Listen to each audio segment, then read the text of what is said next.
age of 29. No word yet on the cause of death. He played his entire 7-year NBA career in Memphis.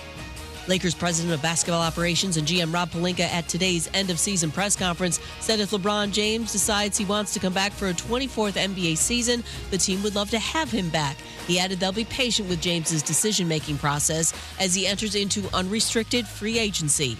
ESPN NBA analyst Danny Green. It's the first time in a long time he's an unrestricted free agent where he doesn't have an extension, and he doesn't know what the Lakers are going to offer, provide. Everybody's going to want him at a discounted price because he's 41 years old.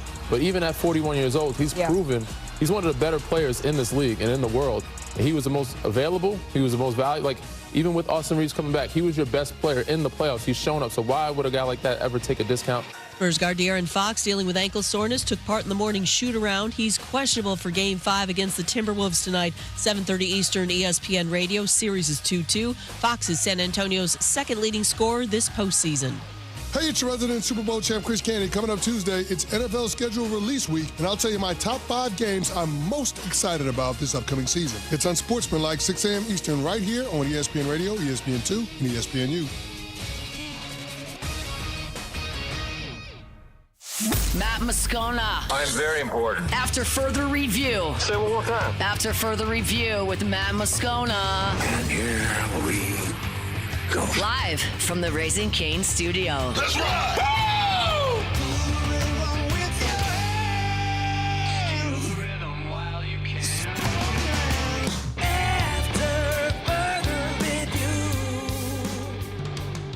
And off we go. Welcome aboard. Glad you're with us. It's AFR, powered by Sunshine, your hometown John Deere dealer in Louisiana. I'm Matt.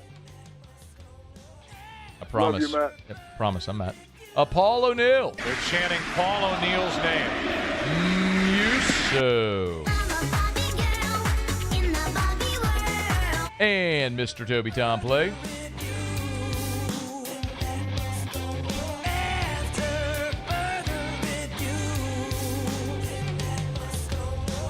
All right, we're here. Glad you are as well. Get out there, make it a go to. Man, we got a ton to do. Shea Dixon in 15 minutes. Chris Smith, who wrote the Vanity Fair piece, he's here next hour. Todd Walker will be here. Wilson Alexander has a piece on Lane Kiffin that dropped today. Wilson will be with us in hour 3. Let's begin as we do every single day. It's time to pop the top on another edition of AFR with Bud Light. Drink easy.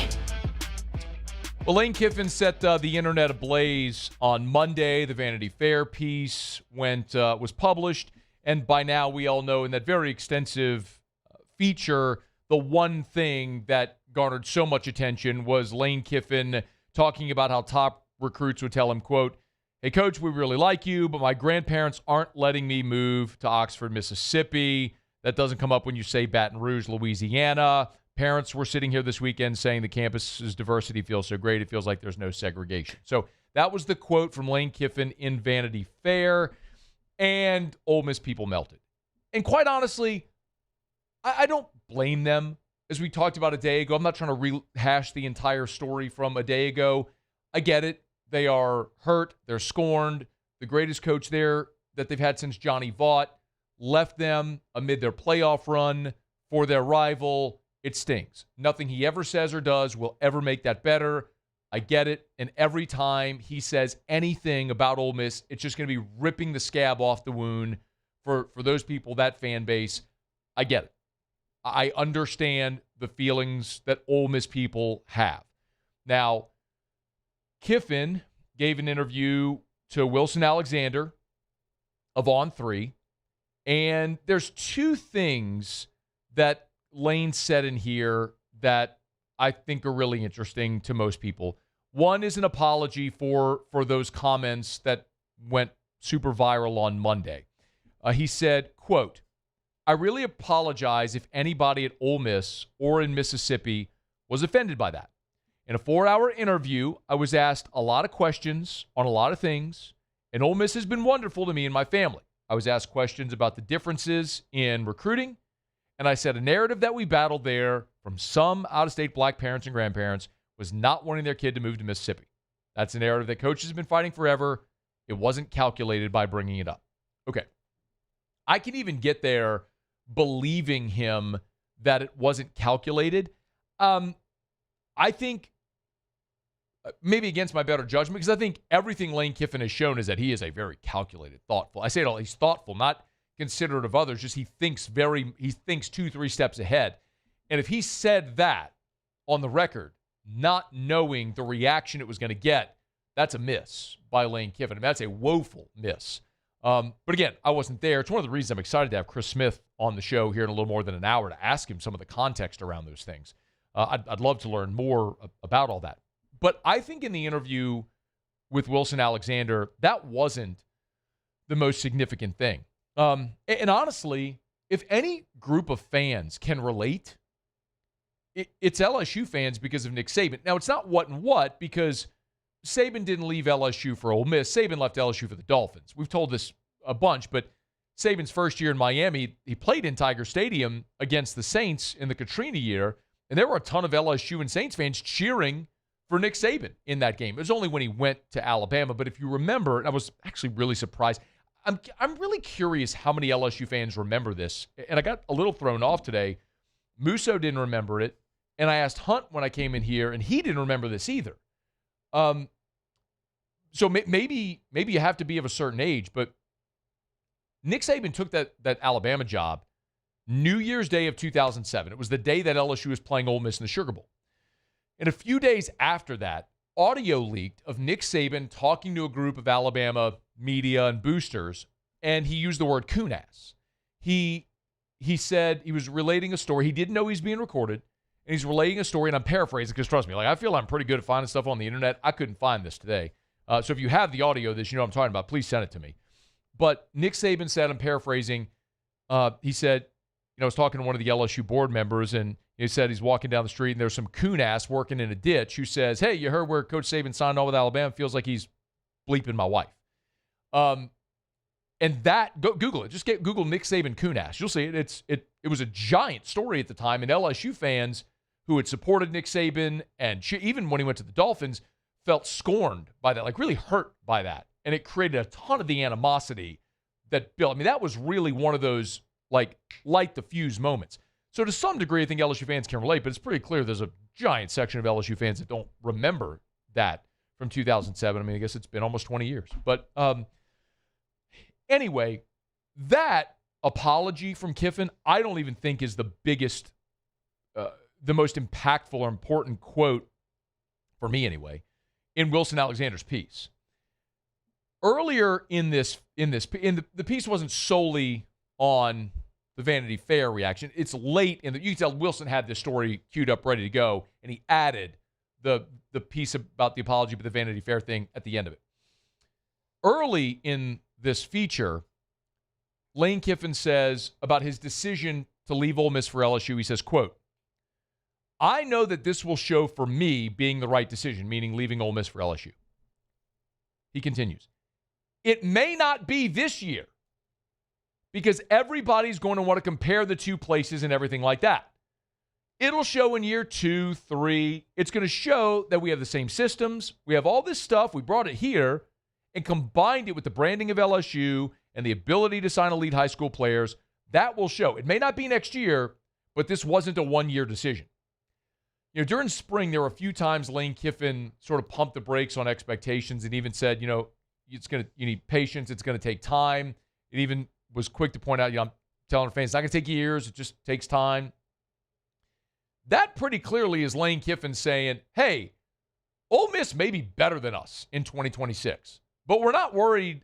I didn't come here for 2026. I came here for the long tail. And I kind of think about 2007 that I just referenced. Remember, 2007, LSU won the national championship. 2007, Alabama went to the Independence Bowl and lost to ULM. In a one-year sample, you would look at the two and go, LSU won this deal. Over a decade and a half, there ain't no comparison. I think that's what Lane Kiffin is speaking to there. Say, don't just focus on 2026 because they got Chambliss and Kewan Lacey. They may be better than us in 2026. Now, I have a feeling on that, but I think Lane is sort of dropping breadcrumbs out there to say, hey, this is still year one. we established a really good thing over there. They got their quarterback returning and a 1,500-yard rusher, and they're the head coach was the defensive coordinator, and they got continuity there. Like, they may be better than us this year. It's what he's saying. And I'm here to tell you, he can say that all he wants. That ain't good enough. Because you go out there and you drop $40 million on the roster, and you bring the coaching staff from there to here, the expectation is hit the ground running. Usually in a different era, when a coaching staff would take over, it's because a coach got fired and the situation was really bad. Well, sure, Brian Kelly got fired and the team went 7-6 last year, but they had really good culture and you had a good base of talent, and you went and signed the number one portal class ever. The expectation is you better be in the college football playoff next year. You sure as hell better be better than Ole Miss immediately. So that, to me, was Lane Kiffin not even subtly saying they may be better than us in 2026, but long-term, this is going to work out well. Wonder how that's going to sit with LSU fans. What a day. Well, I'll tell you this much, man. Lane Kiffin, it is never boring. And as someone who is a content creator, my dude is like, he's like a pipe dream covering Lane Kiffin. I hope he never leaves. For that reason exactly. All right, it's after further review. Show Open Every Day is brought to you by Bud Light. Drink easy with a great taste of Bud Light, the official beer of AFR, the official beer of your Fighting Tigers of LSU. Softball at Tiger Park. Baseball at the box this weekend. Getting out to support the Tigers, make sure you have plenty of delicious ice-cold Bud Light. If you're going to be at your favorite bar, restaurant, make sure you ask for it specifically. They still got some of those national champion aluminum bottles, the commemorative bottles floating around town in cans. If you want to look for them at your favorite retailer, it's Bud Light. Drink easy with the great taste of the Tigers, Bud Light. All right, it's after further review, y'all. But I got a quick break. Tuesday shows are powered by Sunshine, your hometown John Deere dealer in Louisiana. Every Tuesday, we visit with Shea Dixon from On3, the Bengal Tiger. We'll do it next on AFR. AFR. Man, I love telling you about our friends over at the Watermark and the Renaissance. Watermark Downtown, Renaissance Southtown. Watermark Baton Rouge. Baton Rouge's premier hotel property. That's not even me saying it. Best of 225, the best hotel. You voted Watermark the best hotel in the best of 225. It's gorgeous. The original Louisiana National Bank building, downtown Baton Rouge. I tell you all the time, they've preserved so much of the historical integrity of that building while adding modern amenities. I had one LSU staff member text me over the weekend that they had some recruits in town and took them for breakfast or brunch maybe at Watermark downtown. So if you've never been to the Gregory, great spot for breakfast, lunch, dinner, Sunday brunch. Book a day at the Gregory there. Maybe you got some clients, take them to a business lunch downtown at Watermark Baton Rouge. Or if you got an event coming up, remember they're always thrilled to host you downtown at the beautiful Watermark Hotel at the corner of 3rd and Convention. Check them out downtown. It's Watermark Baton Rouge. Gulf Coast Bank and Trust is giving our customers the power to bank anywhere, anytime during this challenging event. And we're right there with you. Our mobile banking app is a smart way to manage your money and time. Gulf Coast Bank and Trust, the bank that cares about you. Transform your living space with Lacoste & Young Remodeling and take your home from outdated to outstanding. Redefine your kitchen for the ultimate culinary experience, or elevate your daily routine with a spa-worthy bathroom retreat.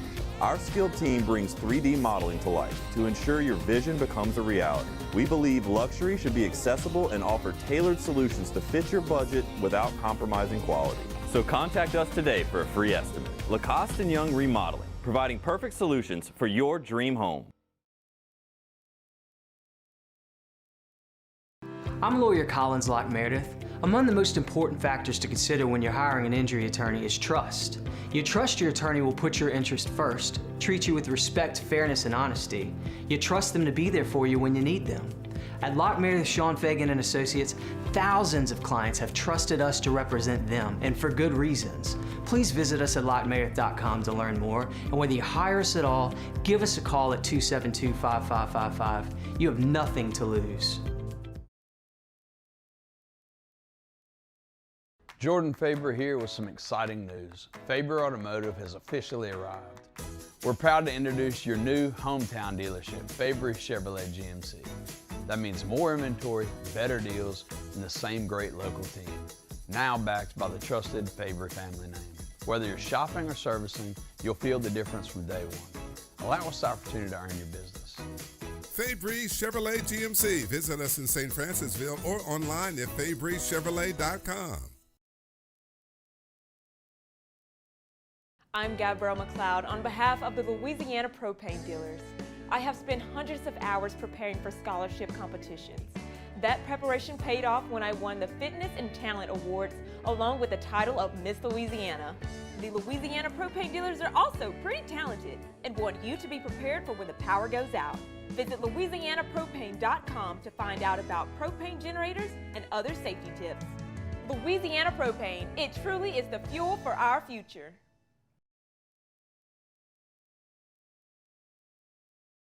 After a decade of working in private duty nursing, I know how hard it can be to find compassionate care for the ones that you love the most.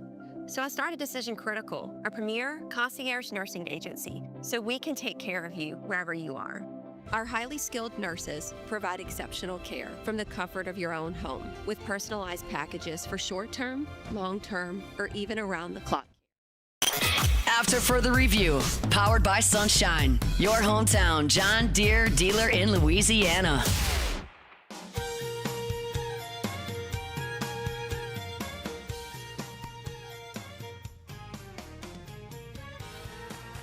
Every Tuesday, take a little time, talk recruiting with Shay Dixon from On3, the Bengal Tiger, joins us now. Shady, how are you?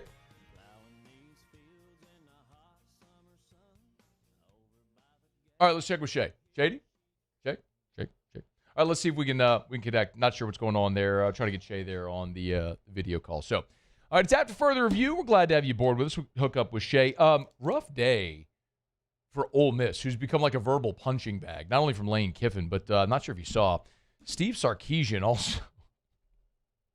I don't know the context behind why Sark did this, but he basically just took a jab at Ole Miss academics, talked about basket weaving and stuff. We'll get to that in a bit. All right, we have Shay. Shay, how are you, man?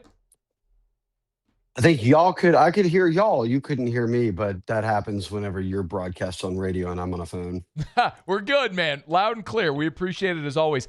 Hey, I love the photo you posted from Saturday. Easton Royal, Brother Martin, shout out, Brothers of the Sacred Heart. A state champion sprinter, and the photo framed beautifully with LSU Tiger Stadium logo right in the background as Easton Royal holds his state championship trophy. Did we learn anything about Easton Royal this weekend with what do you run, a 10-1-7 in the 100?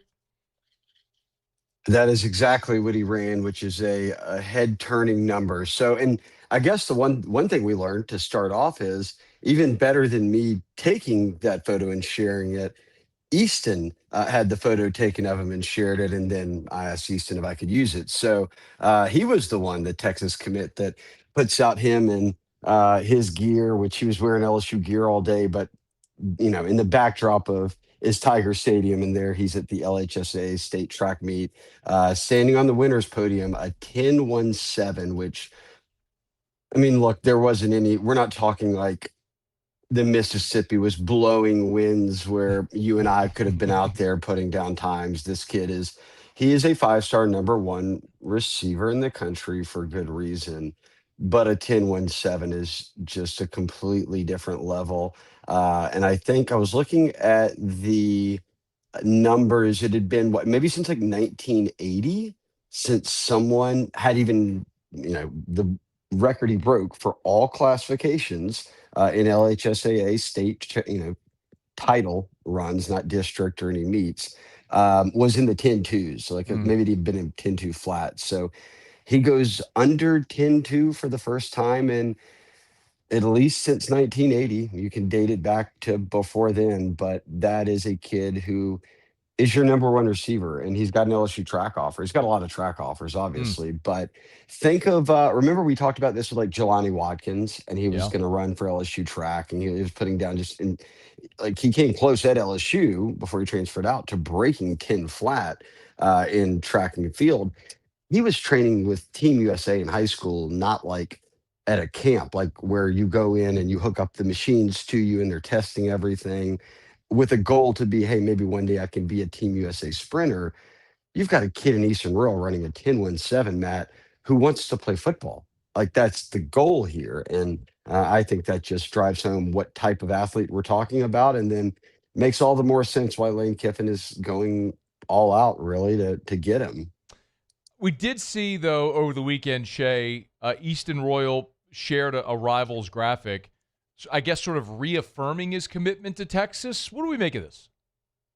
That he's a junior in high school having fun would probably be what I'd chalk that up to. All right. Look, and I'll speak to this. I've got a nephew who goes to Brother Martin, who's that age, and that's exactly the type of stuff he would do too if he were a 5-star number one recruit. So I think that as soon as that LSU sort of kind of buzz took off, I mean, look, he showed up to the state track meet as a Texas commit in all LSU gear. And he's talked so much about LSU and the moves they've made. And I think that just kind of, if you're sarking them, you're saying, hey, where do things stand? And hey, like it could be that. It's, hey, look, all right, I'll put it out there. Like I am still committed, just so everyone knows. But at the same time, here come his wave of official visits. So I think we'll know, Matt, it's May 12th. By the end of June, I think we know, okay, he's sticking with Texas or he's not. Okay. It's interesting. I did have last summer, Keelan Moses was recording a podcast. I helped him produce it here in our studio. And he had his teammate Lamar Brown come in with him. It was like a Sunday night. And Lamar Brown rolled up here in Oregon gear.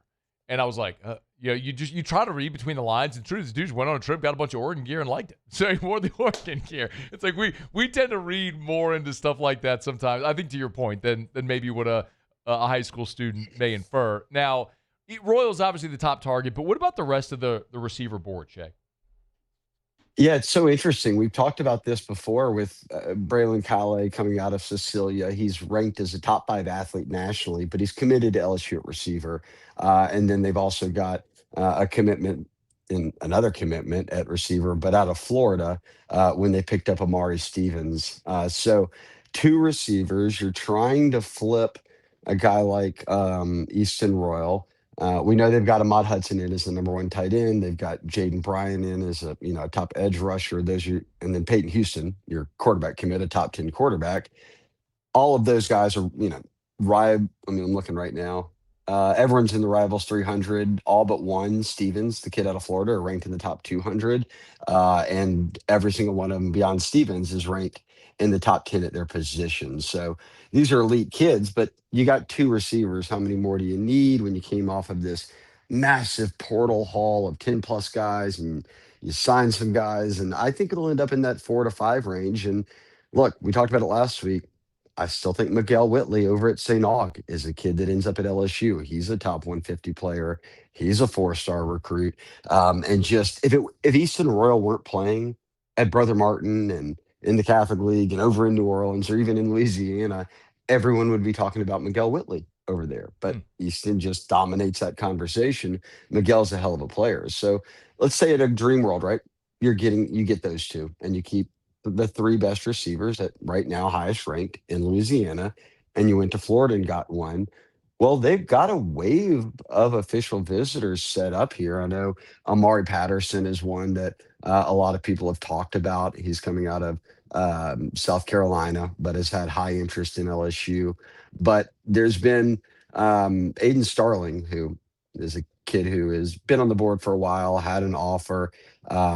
He's from Pearland, goes to Shadow Creek, which he'll be a senior, Matt, at Shadow Creek. A year younger than him is Joe Adai's son, who's the number 1 prospect in Texas. And a year younger than that is Brandon LaFell's son, who's one of the top young prospects. So he's on that crew of teams. We've talked about him before. Right. He decommits from Georgia this week. Now, all of a sudden, he's set up an official visit that he's now locked in for LSU. And there's others. So, look, I know as much as y'all do right now about how LSU recruiting at a position like receiver on offense, which is, outside of quarterback, something Lane's going to be and running back very curious and interested in and hands-on with to an extent. How many do you take? And I think that we'll start to learn that as we get through this first recruiting cycle, and he balances it with how many guys they already have on roster. Shay, I got a couple more for you. Shay Dixon's with us on 3 The Bengal Tiger. We're talking a lot about 27, but there is still a question about the 26 roster. We know they had Levante Williams, the JUCO corner, and I understand they had some JUCO visitors this past weekend. Can you catch somebody who was here and what are they targeting?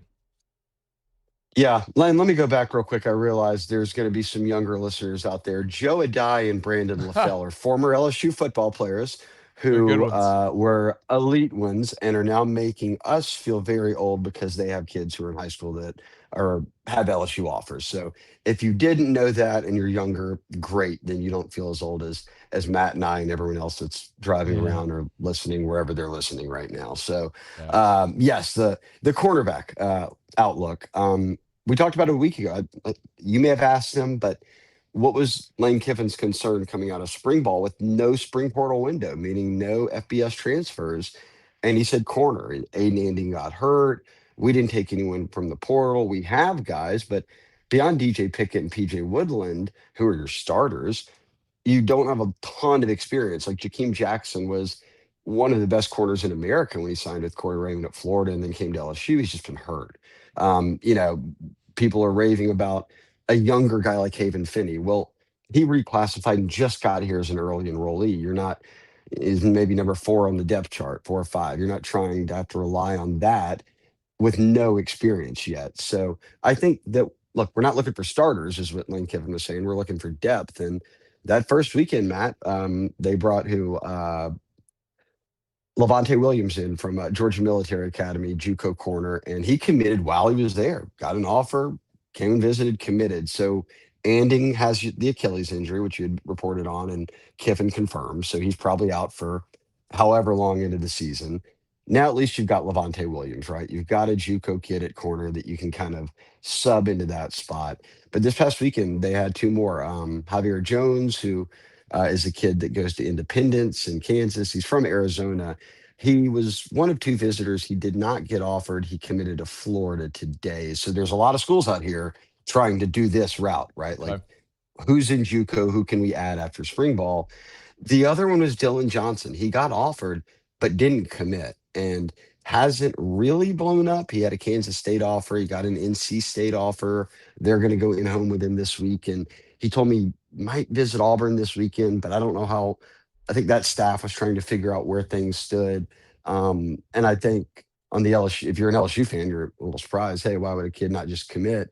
You've got a chance to go from Itawamba, right, in Mississippi, to go to LSU. But he told me, look, I came out of Baldwin, Mississippi. I had no offers.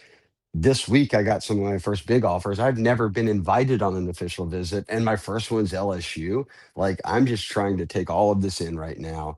And you can tell it's not an NIL thing. It's none of that. It's, hey, what am I wanting to do now that I have options? Because at LSU, they're looking for depth. At NC State, maybe he's a little bit higher up on the depth chart they're looking for. So we'll see how that unfolds. But Dylan Johnson out of Itawamba is the one to watch right now if they're going to take more than one JUCO corner who, most importantly, Matt, can be on the team this year. Shay Dixon from On3, the Bengal Tiger. Get him at Shay Dixon. Hey, one more before you go. Apparently LSU's got another official visit lined up. Davion Jones, whose teammates with the top cornerback in the country right there in North Carolina. What can you kind of fill us? I don't know we've talked about Jones yet. Shay, what's going on there? Yeah, we might have talked about him a couple months ago whenever they had offered, because they offered him, and then he transferred into William Amos in Charlotte, and so did Dobson, who Josh Dobson's Corey Raymond's number 1 corner target. So neither of these guys were even on this team last year. Now they're both teammates, and Dobson's out here ranked as a 5-star corner. Well, Jones is number 11 safety in the country right now. We're talking a very elite player. And today he trimmed it down, said, I've got a top 5, and that 2 schools were kind of out front for him. And more locally, said it's in South Carolina and Georgia. But he's now going to make these official visits and finally get to see an LSU up close, an Indiana up close, who was on one of his final 5 and is going to get one of those 5 official visits. And then he'll decide from there. So by no means are him and Dobson a package deal. Like I said, they just became teammates this offseason, but they are both highly recruited. And if I'm looking up and down their top teams, really the one common denominator is LSU here.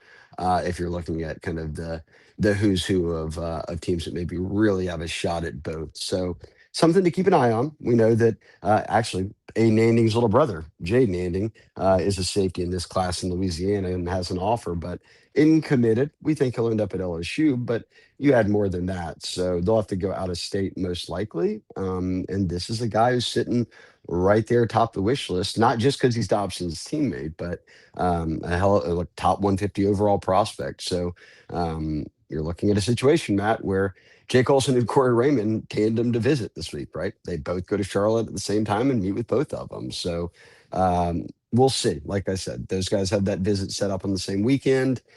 Package deal, no, but could they both end up at the same school? Sure. But the only common one they have is LSU right now. Jay Dixon on 3, the Bengal Tiger. You can get his stuff there. Go subscribe, or you can always follow him at Shay Dixon. Shay, we always appreciate the time, man. Thank you. Thanks for having me on, Matt. All right, man. Be well. It's after further review. Can you imagine? Can you imagine if you got knocked over the head in the year 2021? You went into a coma. It wake you up in 2026. You pull up the old internet machine. You learn that LSU's in the mix for a top 10 safety in the country. It's LSU, Georgia, Auburn, South Carolina. That all's appropriate. And the 5th team is Indiana. Oh, it must be from Indiana, right? Kid's from Indiana, isn't he? Has to be. Got to be from Indiana. Grew up, his dad was a Hoosier. Got to be. It's legacy. Yeah, 100%, man. Oh, yeah. No, he's from Charlotte. Oh. Yeah. North Carolina? That Charlotte? Is there another one? I'm sure there is. I don't know, though. I mean, yeah. God bless. What a time to be alive. All right, it's after further review. We are brought to you by Parrish Construction and Roofing. Hey, boy, just Friday was the weather. Friday was atrocious, and Saturday for that matter. And then last night the deluge continued. Listen, I know I was over at the Parrish office earlier today. It's just a fact of life. When it rains, our phones ring, because when it rains, it's when people realize they got roof issues. If that's you, at your home or at your commercial property, we'd love to help you out. Tell you all the time, do business with someone you know. Parrish Construction and Roofing, parrishbuilt.com, parrishbuilt.com. Just go to the website, parrishbuilt.com. Fill out the form on the homepage. We'll be in touch. Lickety-split, parrishbuilt.com, parrishbuilt.com. Most importantly, though, even if you don't call us, the thing I say often is please just call a reputable contractor, like someone who's licensed, who's from here, a name you recognize. So many contractor services just get flooded with, they're like cockroaches, man. Storm comes and then boom, people just like magnets come to the area. And the challenge, tell you all the time, man, is you don't know if they're going to do great work. And what if you hire them to do the work, save a few bucks, they're gone, something goes wrong, then who do you call? Well, you end up calling the reputable companies who are here and have been here and will continue to be here. So that's why I would say do business with someone you know. Parrish Construction and Roofing, parrishbuilt.com, parrishbuilt.com. All right, thanks to Shay Dixon. We appreciate it. 45 minutes from right now, Chris Smith will be here. He's the one who wrote the Vanity Fair feature on Lane Kiffin. Want some context around that conversation? Someone who got to spend a lot of time one-on-one with Lane Kiffin. Yes, the comment that's gone viral and gotten a lot of attention. I want to ask about that, but really just the time he got to spend with Kiffin in totality. We'll do that coming up in about 45 minutes. Let me know, I got a break. When we come back, go around the SEC, and a big game in Tiger Stadium got bigger with some news today. We'll get to it next on AFR. AFR.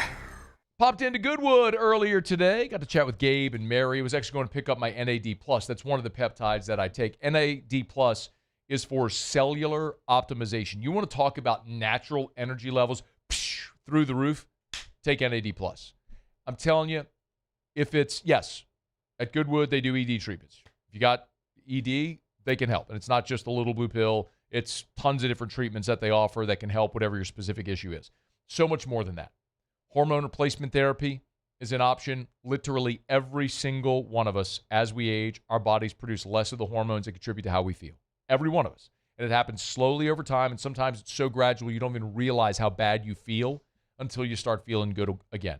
A simple blood test can let you know if you're a candidate for HRT. And, of course, they've got dozens of different peptide options. If you want to learn how you can take back control of your life and feel your best, yourgoodwood.com. Log on today and schedule an appointment. yourgoodwood.com. Every Raising Cane's chicken finger is marinated, battered by hand, and cooked to order to perfection. We don't have heat lamps, because when you make it right, you can taste it in every bite.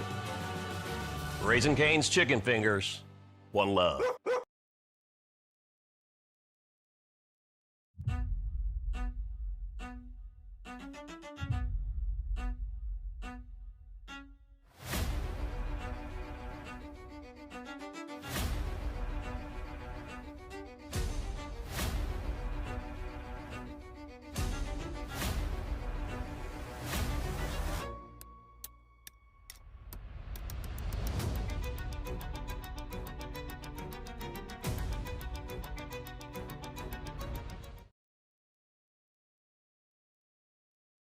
At Bayou Automotive, we believe in a sales process that puts you first. We want you to experience an easy purchase with clear pricing and great service. Let Bayou Ford and Bayou Chrysler Dodge Jeep Ram be your trusted partners in finding your perfect vehicle. The crew at Bayou Automotive is going to do right by you.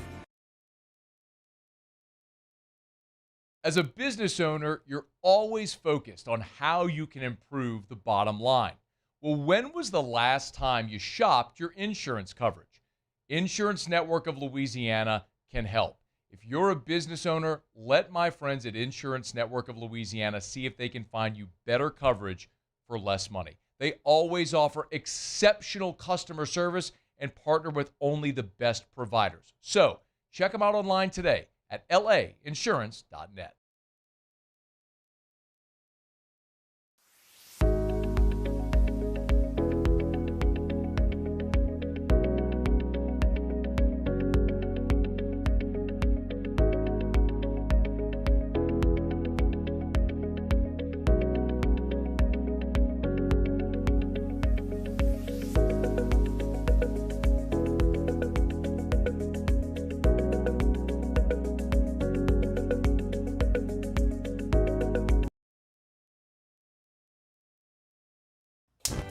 Looking for cleaner energy? Propane is energy for everyone. And when you're cooking with clean, affordable propane, you're cooking with gas. In the wintertime, nothing heats a home like Louisiana propane. And when you need hot water, propane's got you covered. Oh, and you won't regret that propane generator when the power goes out. I'm Miss Louisiana, Gabrielle McLeod, and to find more information and to find a propane dealer near you, visit louisianapropane.com.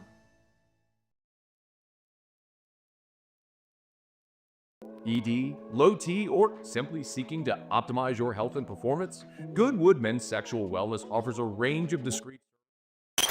After further review, powered by Sunshine, your hometown John Deere dealer in Louisiana. Plowing these fields in the hot summer sun, over by the gate, Lordy, here she comes with a basket full of chicken and a big cold jug of sweet tea.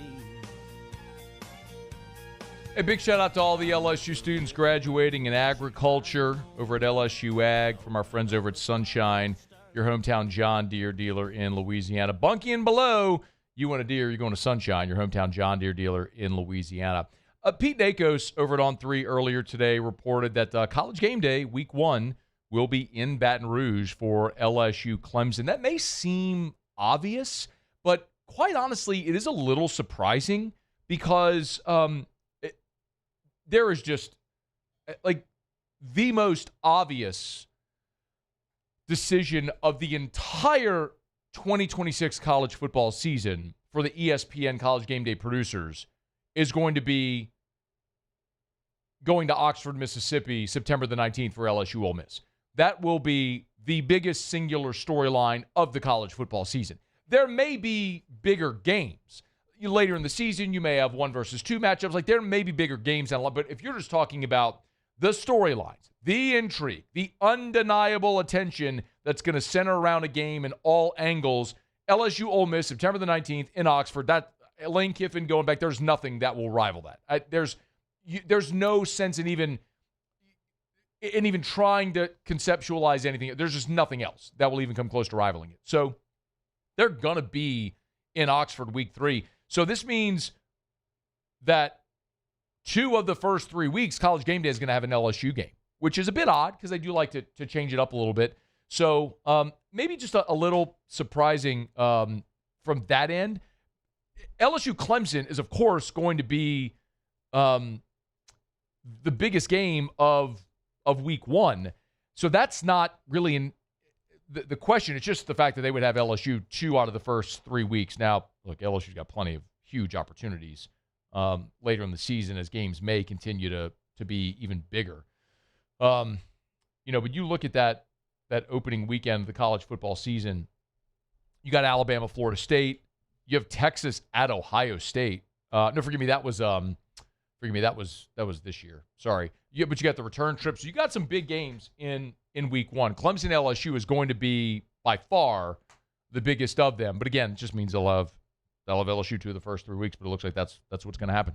All right, it's After Further Review. Thanks for hanging out with us here. Always love telling you about Evermore. Y'all stay hydrated, man. As it gets warmer outside, make sure that you're staying hydrated. Whether you're sweating or not, your body is losing hydration, you're losing water. Make sure you're staying hydrated, drinking plenty of water. The recommendation is you drink a half an ounce per weight of your body. So if you weigh 200 pounds, you should be drinking 100 ounces of water a day. A couple of these 64-ounce Evermore bottles, that'll do it, man. Pop in any of your favorite retailers, grab a 4-pack of the 64-ounce bottles, even if you just drink one of them a day. Stay ahead of your hydration. They got the 64, the 32, the 20-ounce bottles. Whichever size best suits your life, your lifestyle. Bring it with you to the gym if you're an endurance athlete, a high-level athlete, a better form of hydration, natural artesian water, and a Louisiana product. It's Evermore. EVAMOR. Evermore.com, Evermore.com. You can find the retailer nearest you at Evermore.com, or you can buy it online at Evermore.com. Make sure you support a great Louisiana product. Healthier alternative. It's delicious. It's Evermore. EVAMOR. Evermore.com. All right, it's After Further Review. Glad you're hanging out with us here. We do it every day about this time. Let's go around the SEC. Around the SEC, bringing you the biggest news from the nation's best conference, the Florida Gators. John Summerall landed a commitment from a JUCO cornerback, Javier Jones, 6'1", 185 out of Independence Community College in Kansas. Got 3 years of eligibility remaining. 10 games this past season. Jones finished with 12 tackles and 5 PBUs. The Alabama Crimson Tide. Big win on the recruiting trail for the 2027 class. 4-star prospect linebacker Kenneth Simon out of Brentwood, Tennessee. He's committed to Kalen DeBose and the Crimson Tide. Georgia, Tennessee, and Ole Miss were the other finalists. 6'2", 210, the number 7 linebacker in the country, number 133 overall. The South Carolina Gamecocks. 4-star wideout Javian Robinson has picked the Gamecocks. He's out of Pennsylvania. 4-star for the class of 2027. His other finalists were Rutgers and Syracuse. 6'1", 175. He's number 400 overall. The Auburn Tigers. And one note on the hardwood. Auburn announced a neutral site game with Wisconsin for the upcoming season. It'll be at Bridgestone Arena in Nashville on Saturday, December the 19th. The two squads have met once before. It was a non-conference game in Texas in 2006. Badgers coming off their 7th trip to the NCAA tournament under Greg Gard. Auburn coming off the NIT championship in Stephen Pearl's first season. All right, there you have it. That is Around the SEC. Tuesday shows, as always, are powered by Sunshine, your hometown John Deere dealer in Louisiana. Steve Sarkisian garnered headlines twice today. Once is, I don't want to say poor Ole Miss, but like kind of poor Ole Miss. Sark just ripped the academic standards at Ole Miss, and I don't know why he targeted Ole Miss. I mean, it's, I'm sure there's a lot of schools in the SEC where this might be true, but this was less than 24 hours after the Vanity Fair piece drops, talking about recruiting issues Lane Kiffin had because of race at Ole Miss. Steve Sarkisian, in an interview with USA Today, said, quote, about Ole Miss, quote, all you have to do is take, this is a quote, by the way. This is not paraphrased. There's no inference. Quote, the Texas head football coach, quote, all you have to do is take basket weaving and you can get an Ole Miss degree. Bro. I mean, John Sumrall, who was an assistant at Ole Miss, took a jab at Sark on X, saying, grateful to a coach at a top 10 public university that also offers basket weaving. Florida is a great academic university, by the way. But Sark said, look, he said, quote, at Texas, we'll only take 50% of a player's academic credit hours. You may be a semester from graduating, but you're going all the way back to 50% if you play here and you want a degree. But at Ole Miss, they can take you. All you have to do is take basket weaving, and you can get a degree at Ole Miss. I don't know who Ole Miss pissed off or why they pissed everybody off, but they are the runt that's taking everybody's jabs today. I don't know the context and why Sark felt the need to do that. Essentially extolling the academic virtues of Texas, and now still in an era where it's still college football and guys' objectives is to go get a degree. And he said, less than 5% of these guys are going to go play professional football. So sort of extolling the merit of a degree. But, man, what a way to do it. Careful pointing the finger, man. 3 more pointing back at you. All right, it's after further review. But Sark wasn't done. He also weighed in on a 2014 college football playoff. We'll get to that next on AFR. After further review.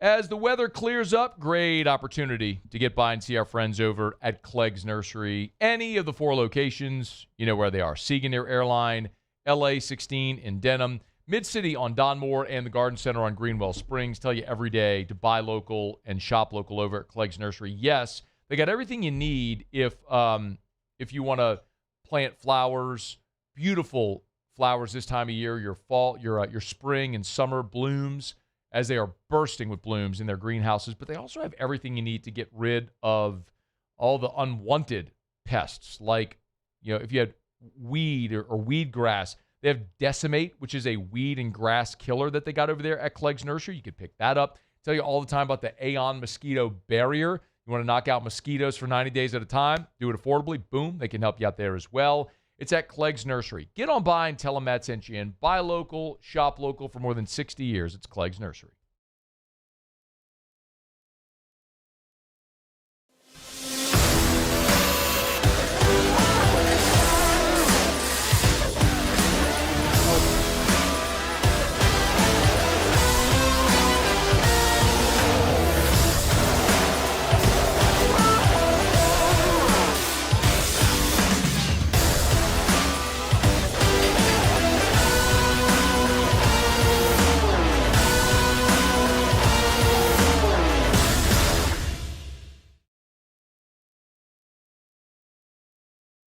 Looking for cleaner energy? Propane is energy for everyone. Propane water heaters are very cost efficient, and the savings are even greater with a tankless propane water heater. We all know that Louisiana propane is a safe and environmentally friendly fuel. So why not go green while you save some green? I'm Miss Louisiana, Gabrielle McLeod, and for more information, visit louisianapropane.com.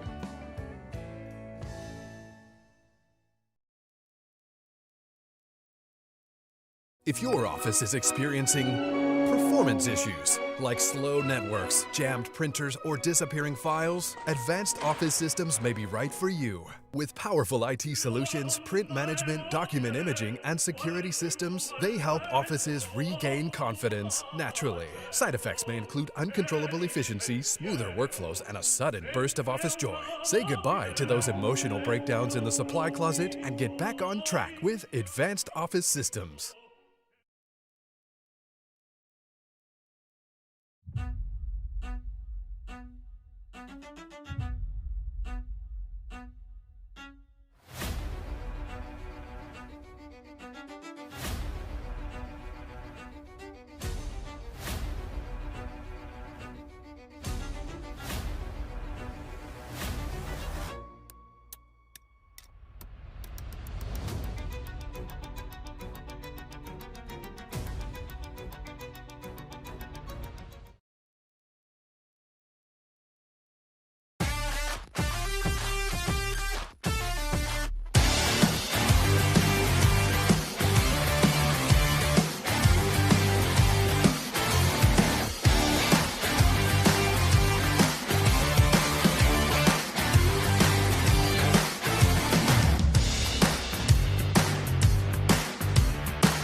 As a business owner, you're always focused on how you can improve the bottom line. Well, when was the last time you shopped your insurance coverage? After further review, powered by Sunshine, your hometown John Deere dealer in Louisiana. Just look at her face. She ain't a fooling me.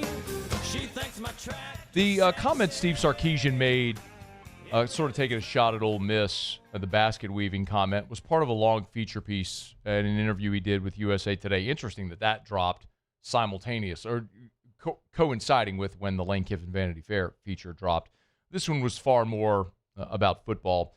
It is interesting that a chunk of this was dedicated to the college football playoff. One thing that Steve Sarkisian and I absolutely do agree with is he basically took aim at the schools for continuing to sue instead of abiding by the rules. He said, quote, "We all signed up to be a part of the NCAA, and then we allegedly make the rules. Everyone knows the rule." He wanted, quote, "Everyone knows the rules, right? Then we go to our attorney general and say, we don't like that rule, let's just sue. Right now, no one's afraid of the consequences." Steve Sarkisian and I agree on that wholeheartedly. It's one thing I've said over and over and over and over and over and over and over and over and over and over again here, which is, you want to fix all the issues with college football, it's easy. It starts with the university presidents. You voluntarily agree to be a part of the NCAA. NCAA sets the rules. You don't like it, you sue. Like, if the university presidents had a spine and just said, no Trinidad Chambliss, no Joey Aguilar, like, the NCAA ruled you ineligible, no Brendan Sorsby, you bet on sports, you're ineligible. But instead they go sue. Like, that's the problem. The university presidents need to have a spine, but they won't because they're guided by the almighty dollar as well, and they need football to be good. So here we are. Steve Sarkisian did also blast the College Football Playoff Selection Committee, and which, I'm certainly on board with that. He and I differ, however, in a big way, because Sark's way to fix the college football playoff is not going to 24. He wants to go backwards. Sark says, quote, "I'd go back to a 4-team playoff and have your own conference playoff to get the 4 teams in if you want more inventory for your television partners.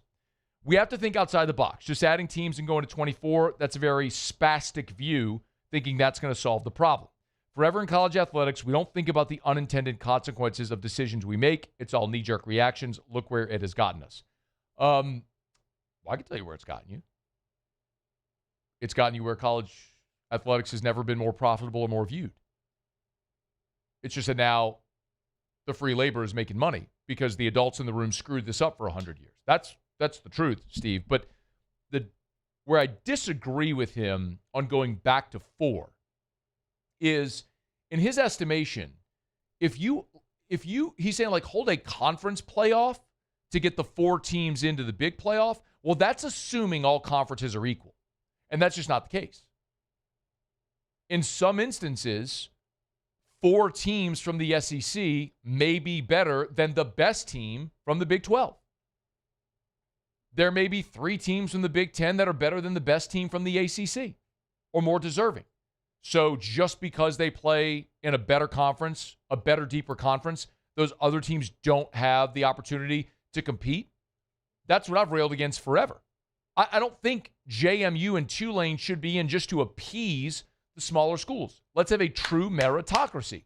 You go to 24, no auto bids. The best 24, not chosen by the committee, by a power system that's agreed upon before the season so everybody knows the rules going in.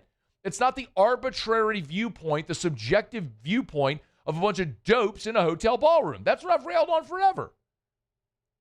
Have a predetermined standard.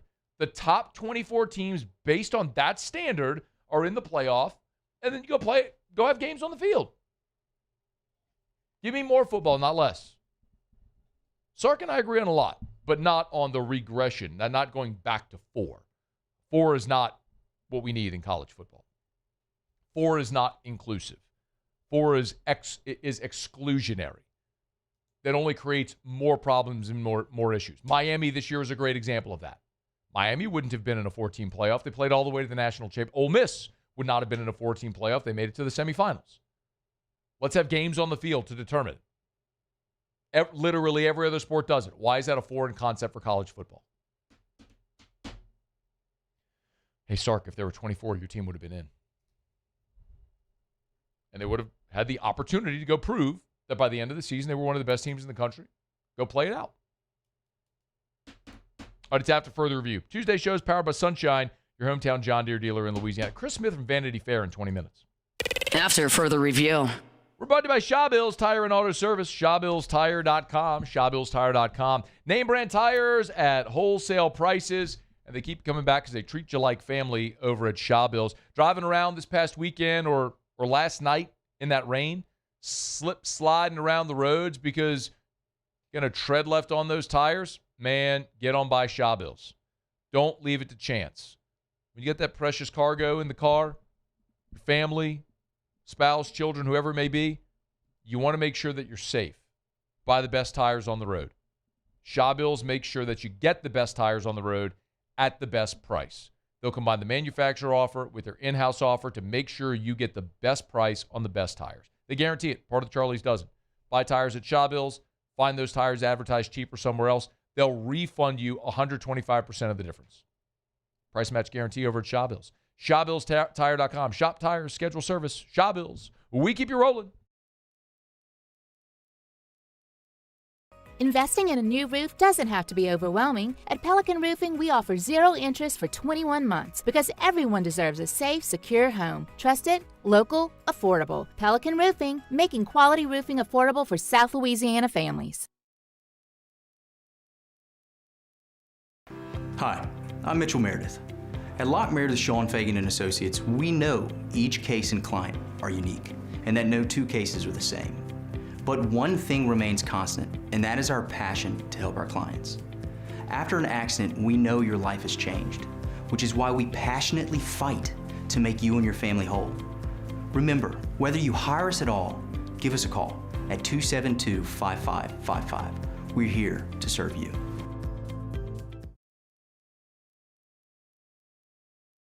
Jordan Faber here with some exciting news. Faber Automotive has officially arrived.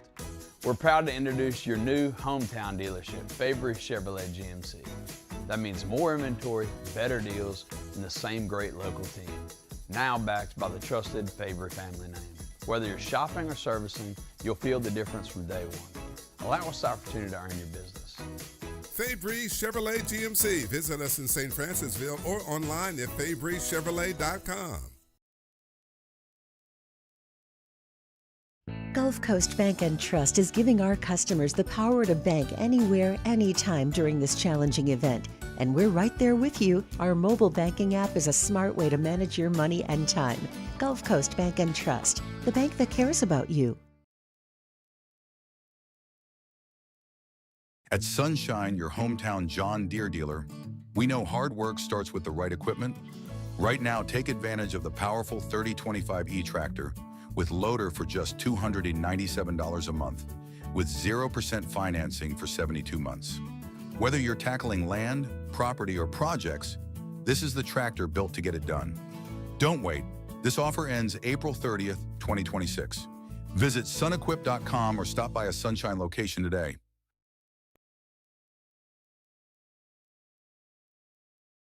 Hey, it's Matt Moscona. Look, back pain can sideline you from the things you love. That's why I trust Dr. Kevin McCarthy and the team at the Spine Center of Louisiana. Dr. McCarthy doesn't just treat symptoms. He gets to the root of the problem. From advanced injection therapy to minimally invasive surgery, they've got the expertise to get you back in the game. With 5 locations across Louisiana, including right here in Baton Rouge, quality care is close to home. Call the Spine Center of Louisiana or visit SpineCenterLA.com. At Ochsner, we know healing is a team sport. That's why we've partnered with world-renowned orthopedic surgeon Dr. James Andrews to create the Ochsner Andrews Orthopedics and Sports Medicine Institute. Whether you're a professional athlete or a weekend warrior, our team of specialists are dedicated to getting you back in the game. So whatever your reasons are for reaching... This is SportsCenter. I'm Christine Lisi. Memphis Grizzlies forward Brandon Clark has died at the age of 29. LAPD sources confirmed to ABC News that Clark was found dead from a possible drug overdose yesterday at a home in the Los Angeles area. Narcotics were found at the scene. There was no evidence of foul play. Lakers president of basketball operations and GM Rob Pelinka and coach J.J. Redick held their end-of-season press conference today. They spoke on a wide range of topics, including LeBron James, who was non-committal on his future after last night's season-ending loss. L.A. will allow James the time he needs, says Pelinka. The thing we want to do more than anything else is honor him back. And I think the first order of business there is allowing him to spend the time he needs to decide what his next step are. Does he want to play another year in the NBA? Of course, any team, including ours, would love to have LeBron James on their roster. That's a blessing in itself, just with what he does. Spurs host the Timberwolves Game 5 of the second-round NBA playoff series, 7:30 Eastern on ESPN Radio. That series is all knotted up 2-2. Hey, it's your resident Super Bowl champ, Chris Candy. Coming up Tuesday, it's NFL schedule release week, and I'll tell you my top 5 games I'm most excited about this upcoming season. It's Unsportsmanlike, 6 a.m. Eastern, right here on ESPN Radio, ESPN2, and ESPNU. Matt Moscona. I'm very important. After further review. Say it one more time. After further review with Matt Moscona. And here we go. Live from the Raising Cane studio. Let's ride!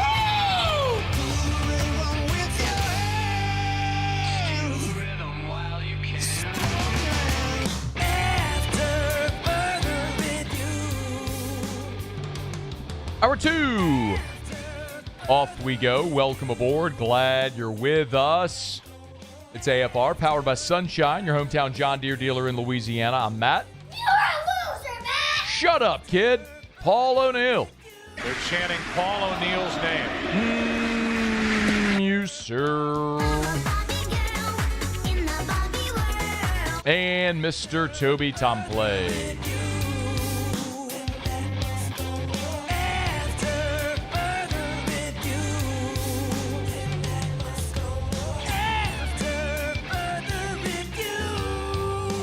All right, we're here. Glad you are as well. Get out there and make it a good one. Todd Walker, bottom of this hour. Chris Smith, Vanity Fair. In about 15 minutes, he wrote the Lane Kiffin piece. Join us, give us some context on what he learned about Lane Kiffin. We'll do that coming up shortly. Wilson Alexander in 1 hour. He had apparently a follow-up with Lane Kiffin, which dropped today, so we'll talk about that with Wilson coming up in a bit. Now with On3. Moving on from The Advocate, as we know. So congrats to Wilson, national college football writer, but still based here out of Baton Rouge. So excited to catch up with Wilson here in a bit. NFL schedule release is a couple days away. And I am one of those people that, like, I do find the schedule important because it's, the way I often say it is, it's not just who you play, but when and where you play them. For example, for a lot of years with Sean Payton and Drew Brees, they were a rhythm timing-based offense centered around throwing the football. So we always would look for outdoor cold weather games later in the season, right? What November, December, January games did you have at Buffalo or Cleveland or Seattle or Chicago? Because you're going to have to worry about weather. That's significant. Like if you played Buffalo in week 2, that's a better draw than Buffalo in week 15. Right? That matters. So that's part of it. I guess that's relevant to a lesser degree now. Certainly the Saints are still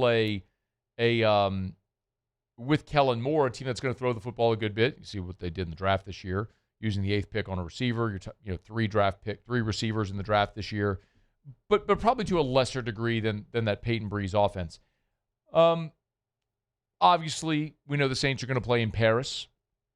So where does your bye fall? Typically, teams that play overseas will take their bye after they play overseas. They have the option to take their bye after they play overseas. Saints are scheduled to go play in Paris in October. So will the Saints take their bye after that Paris game? If not, then you have a real challenge from the international travel to then, boom, turn around and play in the next week. That's typically not served teams well. Are you playing a Thursday night game? Thursday night football, if you have to travel, that's a short week where you'd play on a Sunday. You get your basically recovery day Monday. Tuesday it's install, Wednesday you're traveling, and then Thursday you're playing a game. The quick turnaround on when having to travel is tough on Thursday Night Football. So all those things matter. They do as your schedule sets up. What we know, however, is who you're going to play, and this because that's already determined, right? You play a first, second, third, or fourth place schedule. You're going to play your division twice. You're going to play two teams from where the entire division, one from the NFC, one from the AFC, two divisions that your entire league plays.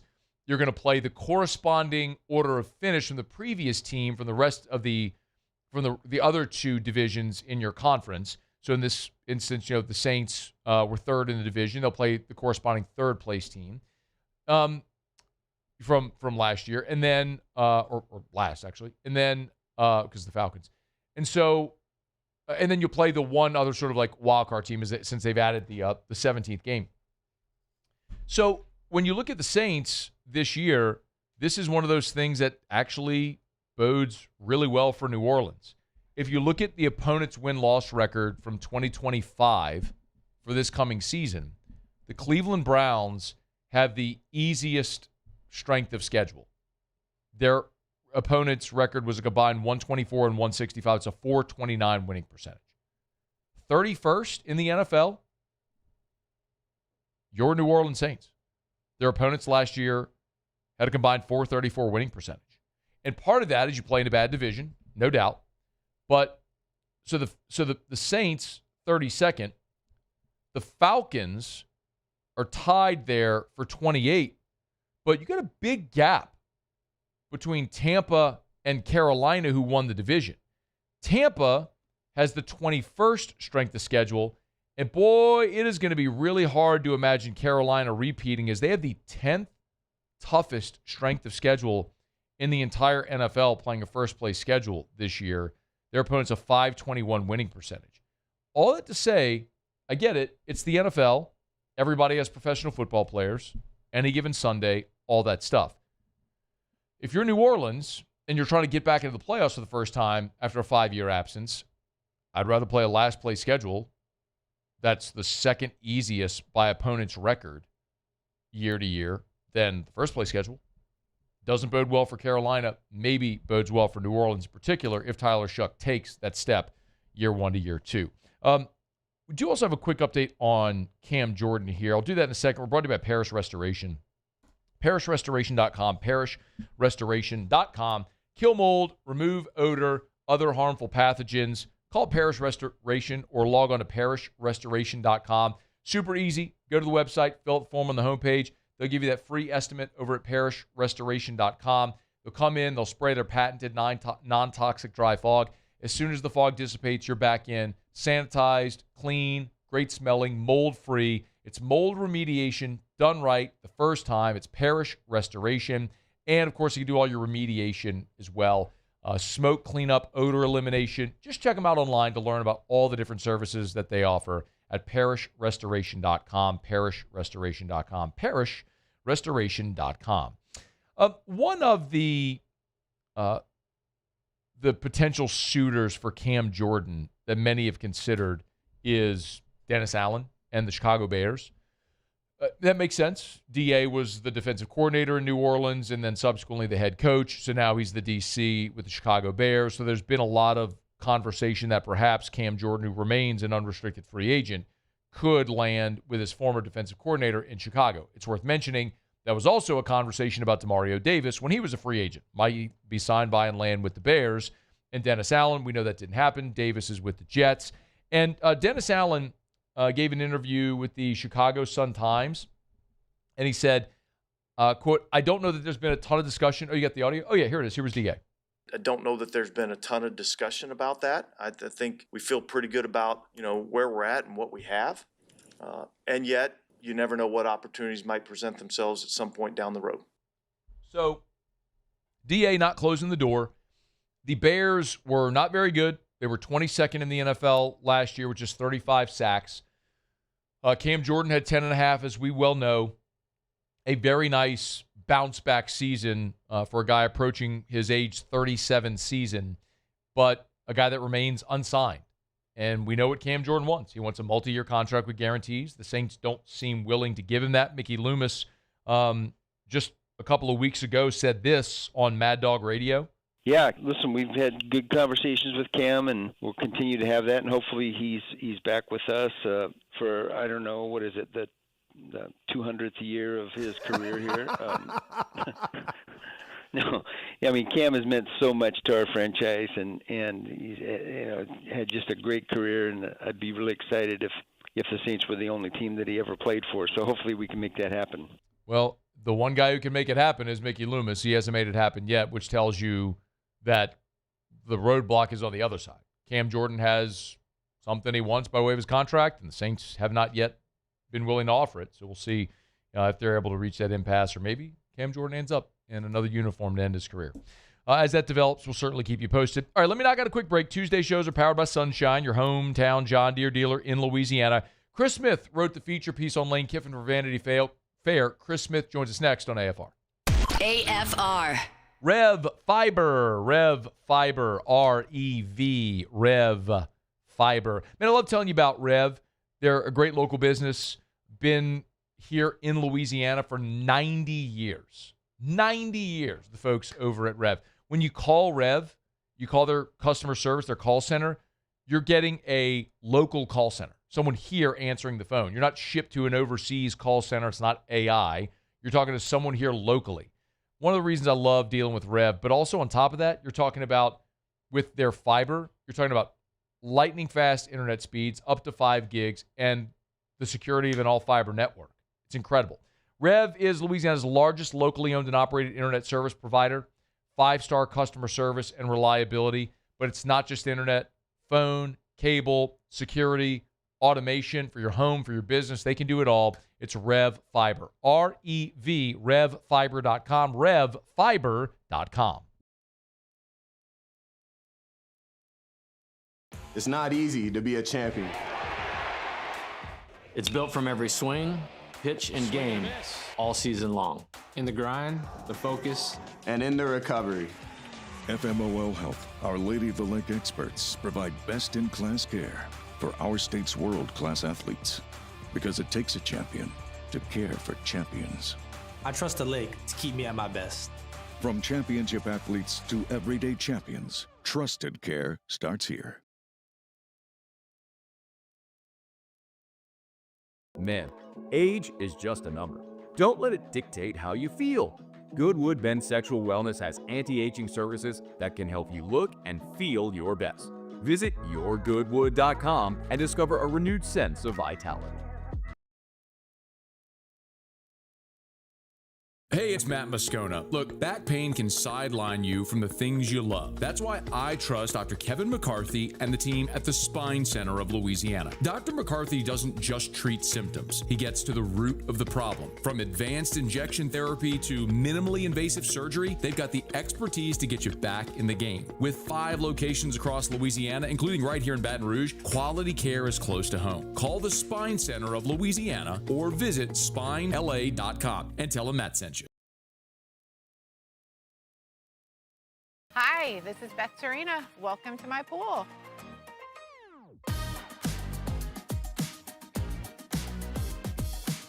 The first time I saw this beautiful pool, it exceeded every expectation that I had. They were able to get everything we wanted in this pool. It is a beautiful pool. We live out here, we eat out here, we watch TV out here. This is like our living room outside. We love this pool and everything about it. When we decided to build our pool, we called a great friend who is one of the best pool builders in the country. River Parish Contractors, they are hiring. So if you're looking for work, you need to get in touch with River Parish Contractors. Call Big Jake over at River Parish Contractors. I'll give you the number here in just a quick second.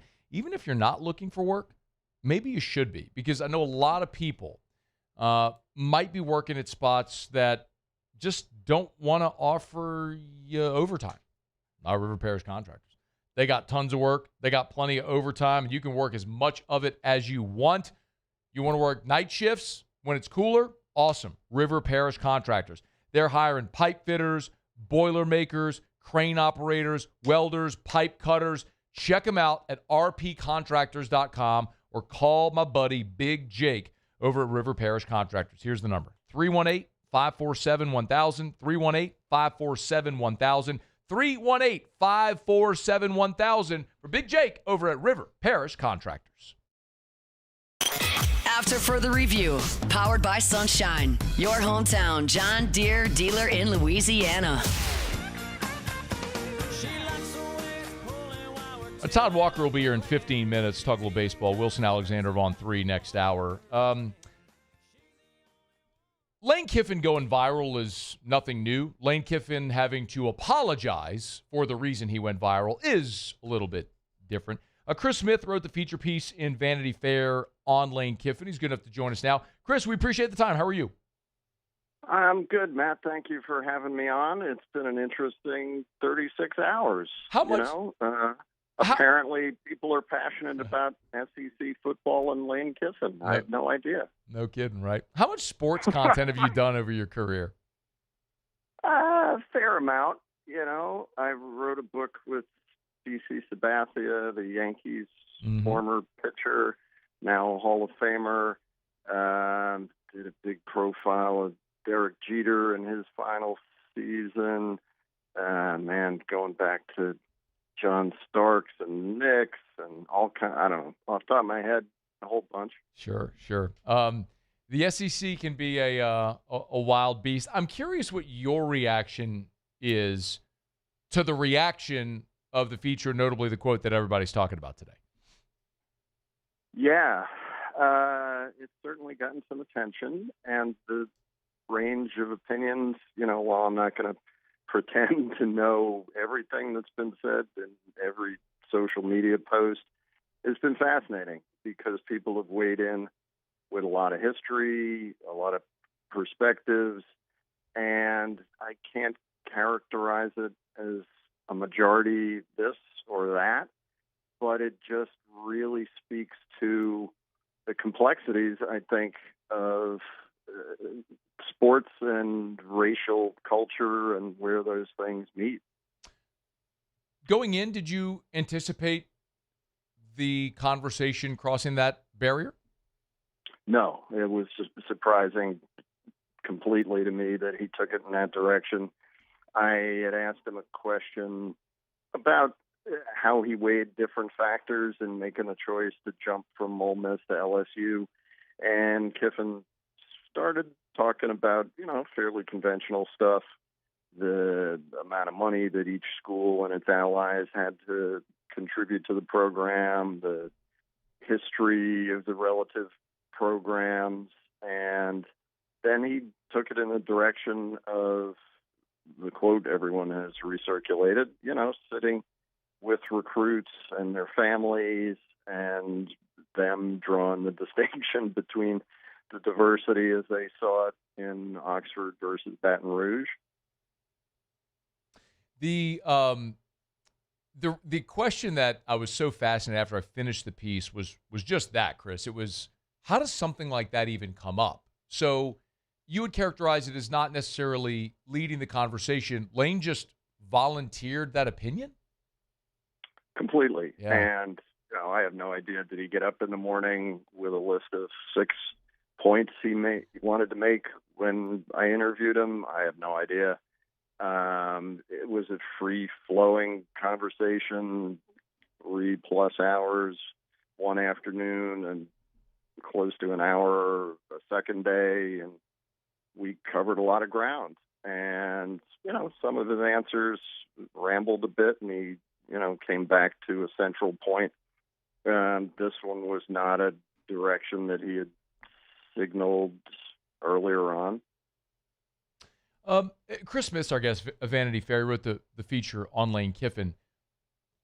I'm so interested. By the way, can you maybe just take a second, Chris, and give our audience some context? You alluded to it there on how the interview was sort of structured, but maybe could you elaborate a little bit more on what you all did and how long you were together and sort of that context?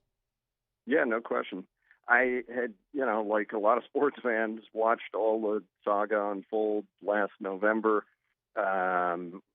Talked to my editors about the fact that, there was this sort of immediate drama, but Kiffin himself had an interesting up and down life.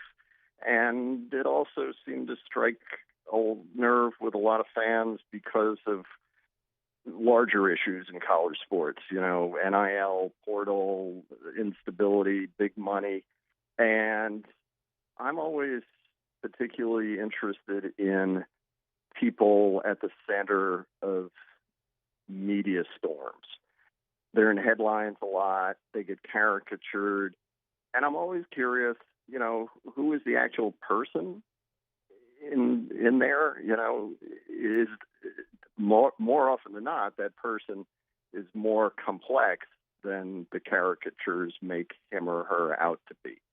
So that was essentially my pitch for the story, and went to LSU folks in January maybe, and asked about the possibility of sitting down with Lane, and they invited me to come down during spring practice, mid-April. And yeah, I sat in his office there in the football complex, just him and me, no handlers, something I give him tremendous credit for. A lot of people in big deal jobs always want somebody holding their hand when it comes to talking to reporters. He doesn't. So we talked at length one afternoon. His son came in after finishing up class at high school. And then he had to go to a staff meeting. And I went to practice the next morning. Kiffin spontaneously organized a scrimmage among the assistant coaches and had Jamarcus Russell play quarterback because Russell happened to be in the building that day. That was a lot of fun. And then after practice, went back up to his office and, reviewed some of what we'd covered the previous day and asked a few more questions. And man, as a reporter, I spend a lot of my time just trying to get subjects to talk. And so I am never going to complain when a subject is eager to talk and elaborate and, field any question I want to throw at them. And it got to the point where I had to say, Lane, man, this is really interesting, but I got a plane to catch. So we've followed up a bit on the phone since then. And it's pretty straightforward. That's how it unfolded. Chris, do you think, because you did parenthetically add after Lane's quote that he sort of redressed it the next day that you're talking about, do you get the sense that he knew after you all were done that was going to become a big deal? I don't know whether he thought it would become a big deal. I'm sure because he said it, that thinking back overnight about our conversation the previous day, there were some things he wanted to expand on. And, as is quoted in the story, he wanted to make it clear he didn't feel this was taking a shot at Ole Miss. So he probably had some sense that he had, stepped into potentially risky ground. Unlike a lot of people I've interviewed, and again, I give him massive credit for this, he didn't say, hey, I don't want you to use that. Can you not use that? I'm taking it back. I meant that was off the record. There was none of that. He said the opposite. He said, use whatever I said, write whatever you want. I said it, and, I just want to add this bit about, I don't think it was taking a shot at Ole Miss. Chris Smith's with us for a couple more minutes here. You wrote a line. So, but Chris, just for context on us, we're still getting to know Lane Kiffin, right? I mean, I've known Lane Kiffin from afar for a lot of years as he coached Ole Miss and been a coach, but I don't know Lane Kiffin, right? I mean, I've interviewed him in press conferences and whatnot, but that's about the extent of it. We haven't broken bread or had long form conversations. You have a line which, to me, is I think fascinating, and most people who read the story know what I'm going to say. But you write, after 4 hours of talking with Kiffin, I'm stumped. Is he endearingly sincere or so full of excuse me, kids, I am gonna curse for the context of the story. Is he endearingly sincere, or is he so full of shit that it's an art form? And then you quote Feinbaum, who says, I first met him in 2009, and I can't decide either. So You've had some time now to reflect on the time you spent with Lane Kiffin. What do you think of Lane? What is your opinion of Lane Kiffin? I like him. I think he's a really fascinating character. I think he is genuine and straight, especially when it comes to the ups and downs of his personal life. I think he's also a really skilled salesman, which in that job, in this day and age, to succeed at that level is an absolute necessity. And to me, that was one of the more intriguing things. People are, and I understand why, worked up about the racial comments. But to me, what was really intriguing about it was, whatever the facts may be, and whether you think it was offensive for him to raise it, here's a guy who's signaling pretty clearly that he's going to use every weapon and angle at his disposal to win, right? And he was wearing red and blue for a bunch of years. Now he's wearing, gold and purple, and he has no hesitation about using whatever weapons he can to make LSU a champion. It's the race part of it too. I think it is important to note in the quote, Lane Kiffin didn't mention, unless if there's a part of the quote that was omitted, so you'd have to clarify this, Confederate flag or Colonel Rebel or the nickname Ole Miss. Those are things that were included in the feature as you were giving context. Did you feel that was essential to mention those things, especially given the fact that those are going to be words or items that do trigger people, that maybe added more emphasis to the quote? Yeah, we thought it was necessary because you don't want to assume the readership of Vanity Fair knows in great detail, the history of Ole Miss and the sports program. So, especially when Kiffin, is talking about people's grandparents and segregation, when you bring that into it, that's him signaling, I believe, the context in which that conversation took place. He's not raising that in a vacuum in regard to Ole Miss. So, yeah, it seemed significant or worth painting that context a little more clearly. Sure. Appreciate the explanation. Last thing for you, and this may be really tough to answer, Chris, but I love asking this question whenever I talk to an author or a director, someone who's making a long-form movie. You said you spoke with Lane Kiffin for 4 hours. This is a long feature story, but clearly not everything is in there. Not everything can make the story, right? So what ended up on the cutting room floor that maybe you would have liked to have included? Oh, wow. He talked at length about how heavily he came down on the fact that he didn't want to be this February, this March, this April still in Oxford, and thinking, man, I regret not taking that LSU job. I thought that was really interesting. Maybe also he talked quite a bit about his relationship with Saban and how that's certainly had its up and downs, but, they're on good terms now. Saban was texting him while I was there in the office. And, Kiffin really wants to be a winner in that kind of mold. Maybe not as a personality. They're obviously very different people, but in terms of football legacy. He sure mimics Nick Saban a lot. I don't know if you picked up on that at all. Or how. But here, maybe you know this because you're deep into this and, you know a whole lot. That was interesting to me that didn't get in a story. Thank you for reminding me of that. Is that Kiffin told me at the outset of this whole business in the fall, he thought for a long time he was going to land at Florida, in part because he grew up loving the Gators and Spurrier in particular, that he wears the visor because of Spurrier, and that he's modeled himself in style, like the banter, the back and forth, the cutting remarks after Spurrier. So I thought that was kind of fun. I think that is fascinating. I don't know that I've heard him say he wears a visor because of Spurrier. Maybe somewhere along the way he has, but fascinating stuff. I mean, the thing about Lane Kiffin, Chris, it's undeniable, is whether people love him or hate him, he is never boring. He is just... No, and something that hasn't really gotten attention, but I'm curious what you think, is he talks in the story, Kiffin talks about sports essentially as a transaction, right? That Ole Miss, however it ended, they should be happy. He made the place a lot of money. He won a lot of games. And, he's a grown-up. We understand this is big business. But there's still a lot of emotion involved in college sports. And, when he's recruiting, he's talking to kids about, come be part of this tradition and all that kind of stuff.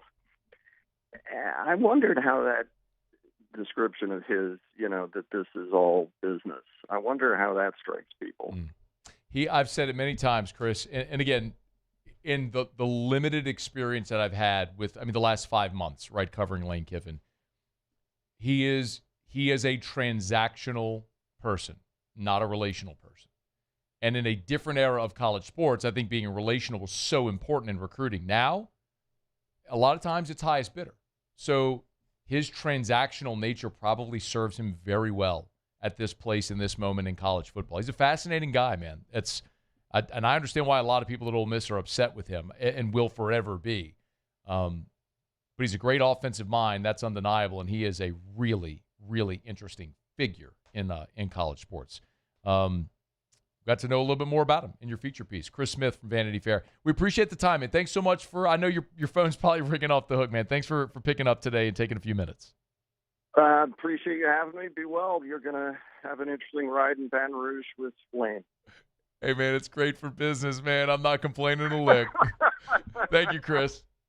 All right, be well. Good stuff. Thank you. That's Chris Smith. And my guy, probably, I don't know if he's a Yankee fan, but he wrote about, how about that, Muse? Wrote about CC, wrote about Derek Jeter, number 2. I was about to say, you got to give the number after. I saw his book about CC in his bio when I was looking him up earlier. Might have to go check that out a little bit. Old Captain Crunch. What? That's his name. I know. It's just funny. Charleston Chew. Yeah. How many more you got? That's it. All right, we're late. Todd Walker next. AFR. GLO, glowresources.com, glowresources.com, complete employer solutions. That's where you'll find them, Glow Resources. Hey, remember, while Glow Resources, I actually was driving down Perkins today, right there between Essen and College. Passed right in front of the Glow Resources building near Pennington. Remember, home base is right there on Perkins Road in Baton Rouge. Got a New Orleans office as well. But they help businesses all over the country and sometimes find employees for work all over the world. But home base is here. Actually, right now, I just saw this post. They're hiring for a sales representative for a business in Gonzales. So if you're interested, check them out. glowresources.com, glowresources.com. Louisiana's #1 workforce and staffing leader. It's Glow Resources. If you're looking for a job, you can go to glowresources.com/careers. But if you're a business owner, they want to hear from you. They'll help you find that permanent solution. GLO, glowresources.com. When it comes to choosing energy for your family and your home, make the smart choice with natural gas. You can count on efficient and affordable natural gas to keep you comfortable and reduce your environmental impact to help protect our planet. Together, we're fueling our energy future. Atmos Energy. Ever wonder why cane sauce doesn't come in a pre-sealed packet? It's because it's made fresh inside every Raising Cane's every single day. Because when you make it right, you can taste it in every bite. Raising Cane's Chicken Fingers. One love. At Bayou Automotive, we believe in a sales process that puts you first. We want you to experience an easy purchase with clear pricing and great service. Let Bayou Ford and Bayou Chrysler Dodge Jeep Ram be your trusted partners in finding your perfect vehicle. The crew at Bayou Automotive is going to do right by you. After a decade of working in private duty nursing, I know how hard it can be to find compassionate care for the ones that you love the most. So I started Decision Critical, a premier concierge nursing agency, so we can take care of you wherever you are. Our highly skilled nurses provide exceptional care from the comfort of your own home with personalized packages for short-term, long-term, or even around-the-clock care. Visit us at decisioncriticalbr.com and give us a call today to get started.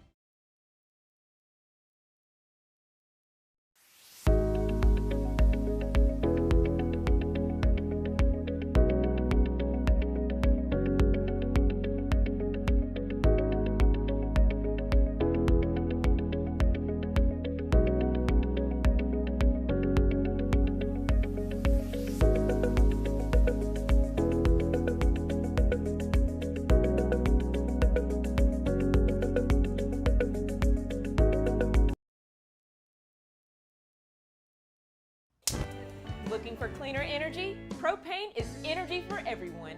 And when you're cooking with clean, affordable propane, you're cooking with gas. In the wintertime, nothing heats a home like Louisiana propane. And when you need hot water, propane's got you covered. Oh, and you won't regret that propane generator when the power goes out. I'm Miss Louisiana, Gabrielle McLeod, and to find more information and to find a propane dealer near you, visit louisianapropane.com.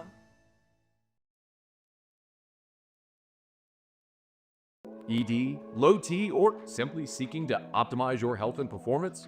Goodwood Men's Sexual Wellness offers a range of discreet services to address your specific needs. We empower men to reclaim their health and confidence. Visit yourgoodwood.com. Gulf Coast Bank and Trust is giving our customers the power to...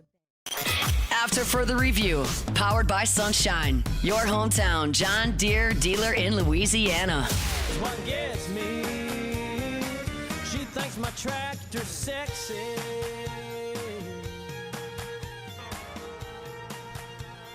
Baseball Tigers going to play out the string, barring a miracle in Hoover. That's where their season will end this year. Todd Walker, former Tiger, great SEC Network, good enough to hang out with us here for a couple minutes. Yo, T-Dub, how are you? What's up, Matt? Everything is good, man. How are you? I'd be doing a lot better if the Tigers were going to play baseball in June. But, you know, they've given us a lot to cheer for over the years. Still, man, it's hard to put a finger on how this unraveled so badly, Todd. I mean, when you look at it, you come up with any answers? Not for me. I mean, you lose your number one, your number two, and your best hitter. Off any team, it's going to be very difficult. That being said, then you look at the free passes, the walks, the hit by pitches, the errors, bottom of the league, and all of that. And that, you know, when I've been tracking this too, by the way, Matt, for the last few years, and it's usually Missouri. But any team that leads the league in walks, it's directly correlated to your record. And that's what's happened this year, not only with LSU, but with Missouri and Vanderbilt. And South Carolina has all their other issues. But 8-0 to start, second in the country. I think that's what got a lot of people excited.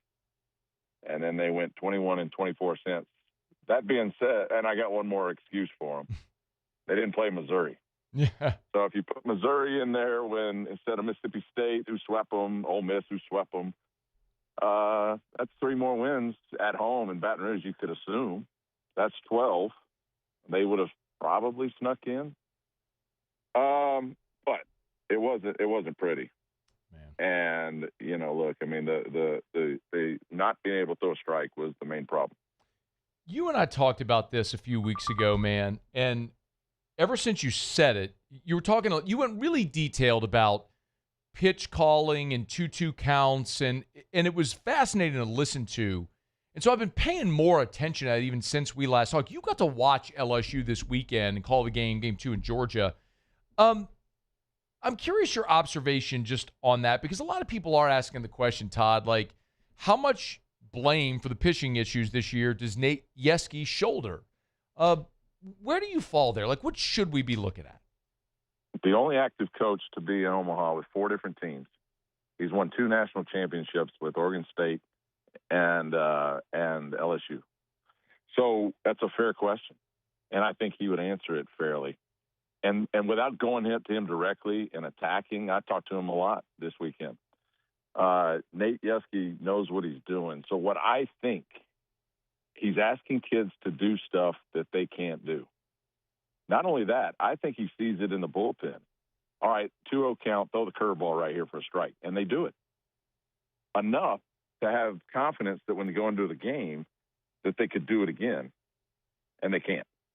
But what the main thing for me, and I think you said it, and you're right, if you have a problem with walks, why are we not going back to our primary pitch? And if they beat you, they beat you. Because, look, at the end of the day, I played a lot of tennis, Matt. And so with my second serve, am I going to go for it and give them 5, 6, 8 points? Or am I going to flop it in there, which is what I did, and not give them anything? And if they earn it, they earn it. And that's the way I'm built. So if you go into Georgia and I go, look, when I coached high school baseball, I didn't let my guys throw an off-speed pitch unless it was 0-2 or 1-2. Because at the high school level, they can't land their off-speed, especially in hitters' counts. And so that's what I did. And that was the best we could do. And so for me, I just felt like, and they'll address it because clearly there was a problem. Yeah. But the main thing is LSU, like I told you, Nate's not giving in. And so it's almost to the point where when you're playing LSU, if I get 2-0, 3-1, 3-2, I'm getting a curveball. And so you can sit on it, and I think people started to learn that. So now if you're sitting on a pitch, you can either expect it and you see it better and you take it, or you're expecting it and they land it and they put it over the plate and you at the very least foul it off, but you can hit it, The reason those work is because it's about the element of surprise. But the element of surprise wasn't there for LSU. You encourage, Todd Walker's, I guess, this is probably a leading question. If I ask, how encouraged are you by the young players? Let me just ask a broader question so you take it where you want. What have you made of the 4 freshmen in particular, Patrick and Ruckert and Braun and Cerna?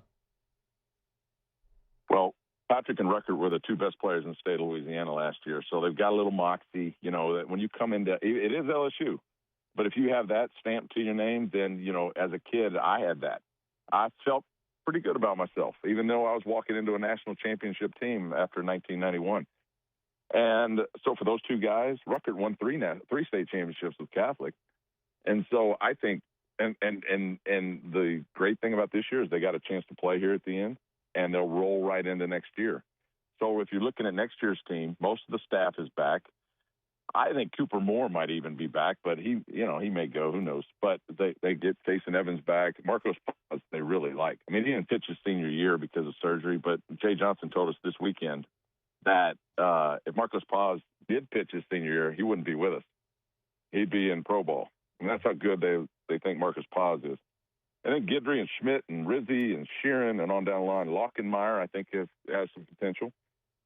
So next year, you replace the shortstop and the center fielder, and then you roll. And Jay loves winning in odd years, right? 23 national champs, 25 national champs, 27 national champs. I'm here for it.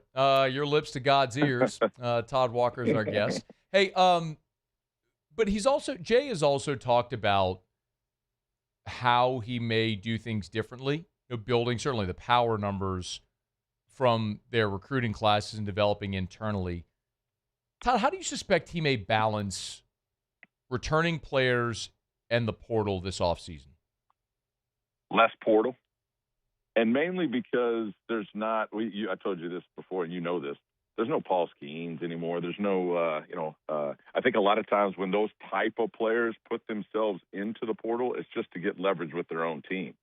I talked to Josh Jordan a little bit about this year, about him.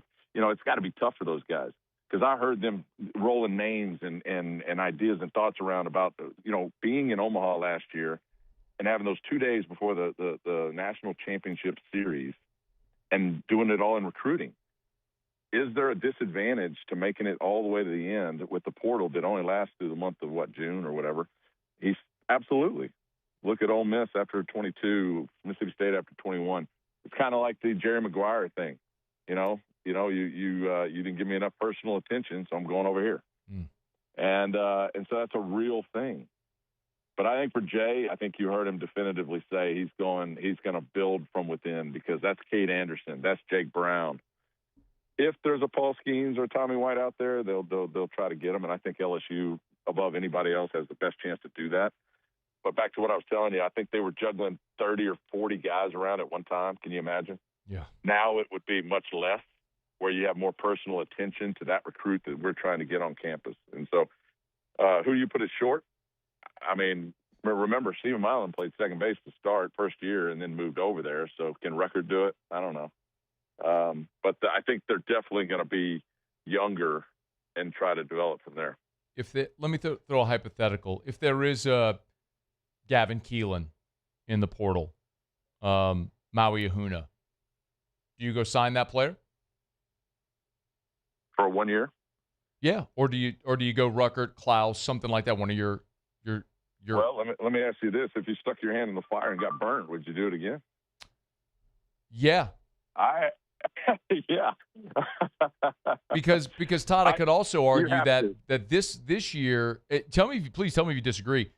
This year feels like the exception. There's been far more Danny Dickinson, Tommy White examples than Zach York. Yeah, and no, I was kidding. And no, I know what you right. mean. I know what you mean. And hey, look, Matt, pulling a home run guy in like Zach York is much, and expecting him to do what you think he's going to do is much different than pulling a defender in to play shortstop that may or may not hit, because defense doesn't slump. That's a staple. And so if they're looking for a shortstop, I guarantee he's going for a defender. And if he hits, great. But you pull a home run guy in and expect him to hit 30 home runs at LSU from Grand Canyon or anywhere else in the country. Caraway, who had 6 home runs in the regional last year alone. Dude has pop. It's cold. The hitters, the pitchers ahead of the hitters, I'm going to give you about 40 or 50 at-bats, and if you don't do it, I'm going to replace you, because that's the only amount of time we have in college baseball as opposed to pro ball. Then I think you go after the defenders. So that's short and center field. Yeah. That's all they really needed to replace. Man, it's going to be T-Dub, I think it's going to be so tempting for Jay, looking at the talented, provided there is a talented guy in the portal at those two positions, not to go after that guy and trust No, he will, guys. Matt. He will. No, he will, but he's not going to block William Patrick. He's not going to block Ruckert. Yeah. And on down the line, I mean, you got to replace the shortstop and you got to replace center fielder, and that's where I think he'll look to the portal. Yeah. How different is this season if Michael Ryan and Ryan Costello are on the LSU roster? Yeah, well, we could go on down the list, couldn't we? I mean, they started throwing out names that went to other schools, that you're like, wow, what a roster they would have had, But for one reason or another, Henry Ford came from Virginia and didn't follow O'Connor to Mississippi State. He went to Tennessee. And I didn't want to really ask O'Connor that because, there might have been some weird stuff going on there. But it happens. People just go different places. You and I would think, why in the world would you not want to play for LSU? Yeah. But I've heard a few coaches say this now. You'd think that in Omaha, watching LSU make the run they did last year, or the teams in the past, that would be a great reason to recruit somebody. It's the opposite. They're scared to play there because they don't think they're going to start. They're scared of competition. And I've heard a few coaches say that. I'm like, wow, I didn't think about it that way. Mm. But a lot of kids go somewhere else with the guarantee to start, as opposed to LSU, where you're going to have to fight out your position. And like we just saw, it may not play out, and then you're on the bench the rest of the year in your 4th or 5th year of college. Yeah. Better times ahead, no doubt. TWB on the call at the SC tournament, I would guess? Yeah, Tuesday I have the 2 early games, which may or may not include LSU. I think if they stay at 14, I think they got the afternoon session. Yeah, that'll be the night. And then Wednesday on. But I love the SEC tournament, man, because although it's not much of a chance, I think I heard you say, there's a chance. So you're saying there's a chance. You run something out. Look, Casey Evans looked good for like an inning and a half or an inning and a third, the other night. Pause, I think, got a little, he's in Georgia. I think he got a little. I can see a scenario where Casey Evans wins game 1 and, Paz gets in there and does well. Zach Cowan throws well. We've seen him do it. Where they make a little run. Who knows? Yeah. T-Dub, it's always great to visit, man. We'll do it again soon. Thanks, man. See you. Thanks, bud. It's AFR. Wrap up hour 2 next. AFR. Brought to you by Duplessis Pools. And check out our friends over at Duplessis Pools. Actually, I've told you about DuplessisBuilders.net for a while. That still works, but they've actually changed the URL to DuplessisPools.com. DuplessisPools.com.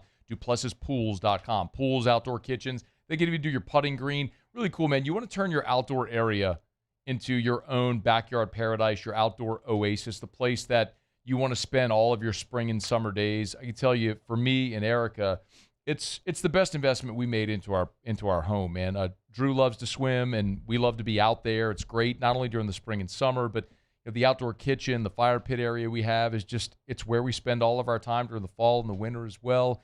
It's just such an amazing thing when you have your own retreat at your place. And, you could think, man, I can't do that, can't afford that, whatever. Look, financing options are available, and they have pools starting less than $50K. Check them out at DuplessisPools.com, DuplessisPools.com, DuplessisPools.com. As a business owner, you're always focused on how you can improve the bottom line. Well, when was the last time you shopped your insurance coverage? Insurance Network of Louisiana can help. If you're a business owner, let my friends at Insurance Network of Louisiana see if they can find you better coverage for less money. They always offer exceptional customer service and partner with only the best providers. So check them out online today at lainsurance.net.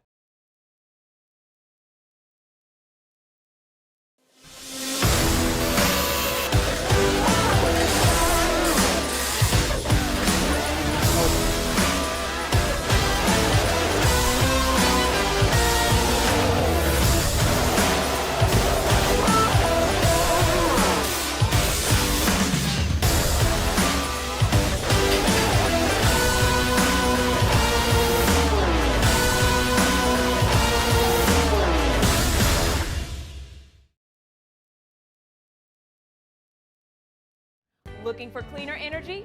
Propane is energy for everyone. Propane water heaters are very cost efficient, and the savings are even greater with a tankless propane water heater. We all know that Louisiana propane is a safe and environmentally friendly fuel. So why not go green while you save some green? I'm Miss Louisiana, Gabrielle McLeod, and for more information, visit LouisianaPropane.com.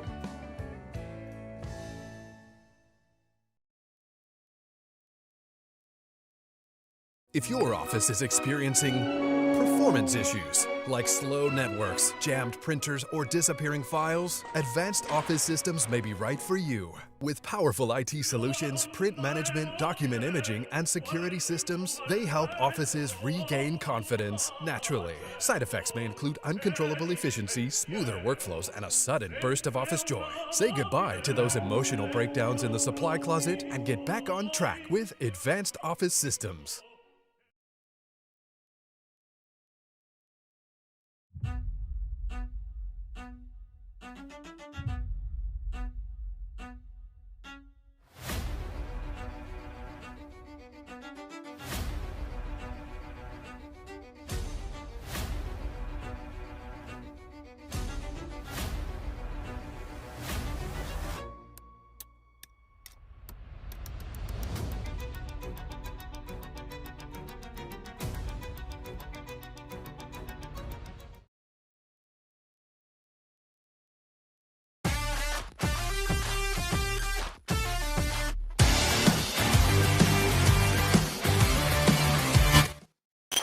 After further review, powered by Sunshine, your hometown John Deere dealer in Louisiana. Been a good show, man. Shay Dixon was here in hour one. Thanks to Chris Smith, who wrote the Vanity Fair piece on Kiffin. Todd Walker here this hour. After SportsCenter, we'll get to Wilson Alexander, who has another Kiffin feature that dropped today that's coming up here shortly. Something else that has now officially dropped, as ESPN ABC has released this to the media just a bit ago via press release. LSU's Week 1 game against Clemson, they have confirmed it will be College Game Day. That's now official from ESPN. But also, that will be the primetime ABC night game. Week 2, Ohio State at Texas will be the ABC primetime game. Week 3, LSU's trip to Ole Miss and Oxford will be the ABC primetime game. So 2 of the first 3 weeks of the season, LSU will be playing in primetime on ABC. And as we mentioned, College Game Day Week 1 in Baton Rouge. That is now confirmed. Week 2, they'll be at the Texas-Ohio State game. We're brought to you by the Williamson Eye Center, 924-2020, 924-2020. You want to see 2020, call 924-2020. Dr. Blake Williamson and his staff, man, they're just awesome. I tell you all the time, get rid of the contacts and glasses forever, but it's not just refractive procedures. It's eye care, eyewear, and eye surgery. You can do your eye exam. They can fill or update your prescription. And yes, they can help you ditch the contacts and glasses forever with that refractive procedure. It's the Williamson Eye Center, 924-2020 or williamsoneye.com. I did also post the full schedule for Labor Day weekend, Thursday through Monday. It's up on my Twitter, my Facebook, my Instagram as well. But that Saturday should be a fun day with Clemson and LSU as the headliner. AFR. We're brought to you by Rouse's, the official supermarket of the Saints. Rouse's.com. Rouse's.com. Today, of course, is Tuesday, and every Tuesday over at Rouse's, $5 sushi every Tuesday over at Rouse's. So hop on in, grab and go. They've got sushi ready to roll for you. If you love sushi, why not? It's also a Taco Tuesday, so you want some tacos today?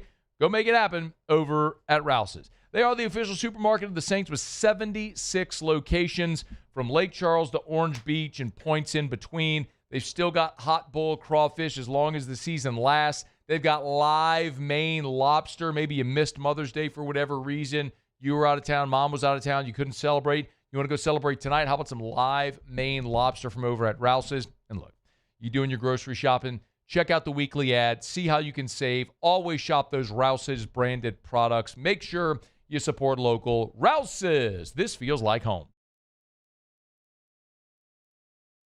Transform your living space with Lacoste & Young Remodeling and take your home from outdated to outstanding. Redefine your kitchen for the ultimate culinary experience or elevate your daily routine with a spa-worthy bathroom retreat.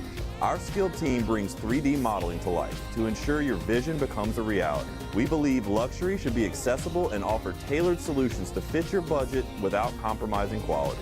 So contact us today for a free estimate. Lacoste & Young Remodeling, providing perfect solutions for your dream home. The experts at Hood Dental Care want you smiling bigger and healthier than ever. New patients can get a healthy gums cleaning for just $89, plus a free exam and full mouth x-rays. A $376 value. With over 3,000 five-star Google reviews, 5 local locations, and easy online scheduling with same-day care. Hood Dental makes it simple to get started. And we always have other great giveaways for new patients. Check out hooddentalcare.com and schedule your appointment today.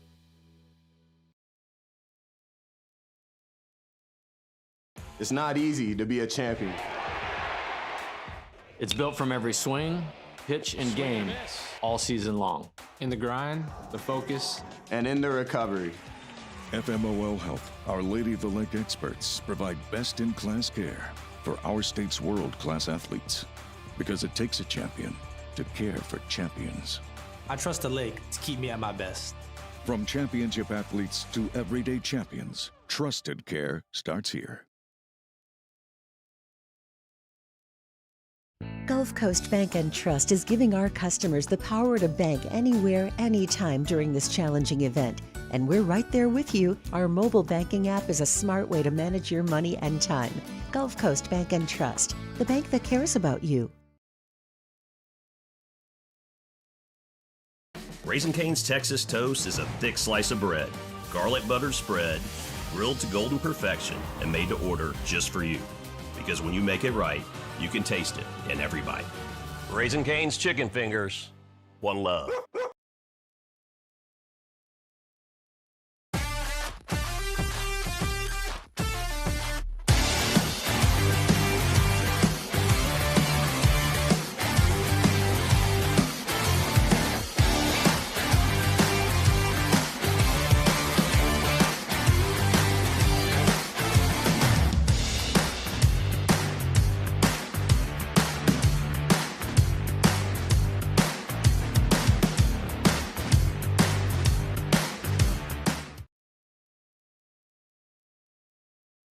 At Bayou Automotive, we believe in a sales process that puts you first. We want you to experience an easy purchase with clear pricing and great service. Let Bayou Ford and Bayou Chrysler Dodge Jeep Ram be your trusted partners in finding your perfect vehicle. The crew at Bayou Automotive is going to do right by you. When it comes to choosing energy for your family, This is SportsCenter. I'm Christine Lisi. Memphis Grizzlies forward Brandon Clark has died at the age of 29. LAPD sources confirmed to ABC News that Clark was found dead from a possible drug overdose yesterday at a home in Los Angeles. Narcotics were found at the scene. There was no evidence of foul play. Lakers president of basketball operations and GM Rob Pelinka at today's end-of-season press conference said if LeBron James decides he wants to come back for a 24th NBA season, the team would love to have him back. He added they'll be patient with James's decision-making process as he enters into unrestricted free agency. ESPN NBA analyst Danny Green. He's been the best player on the floor a lot of times, especially for that Lakers organization. And he's one of the better players in the world still. So when you're doing that, regardless of how old you are, you still think you receive a certain compensation, as he should. He means too much to the game of basketball, too much to the Lakers organization to take a big discount because he's 41 years old. Danny Green on Freddie and Harry. Spurs host the Timberwolves Game 5 of that second-round NBA playoff series tonight, 7:30 Eastern on ESPN Radio. That series is 2-2. ESPN Radio is presented by Progressive Insurance. Progressive Commercial Insurance can protect your small business with over 30 coverage options, an easy-to-use mobile app, personalized discounts, and more. Get a quote in as little as 8 minutes at progressivecommercial.com. Discounts and coverage selections not available in all states or situations. Matt Moscona. I'm very important. After further review. Say it one more time. After further review with Matt Moscona. And here we go. Live from the Raising Cane studio. Let's ride!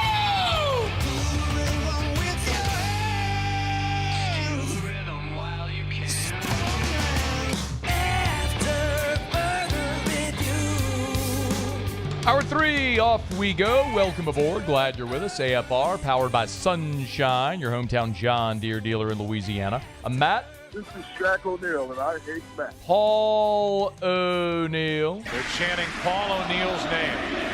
You suck. And Mr. Toby Tom Plate.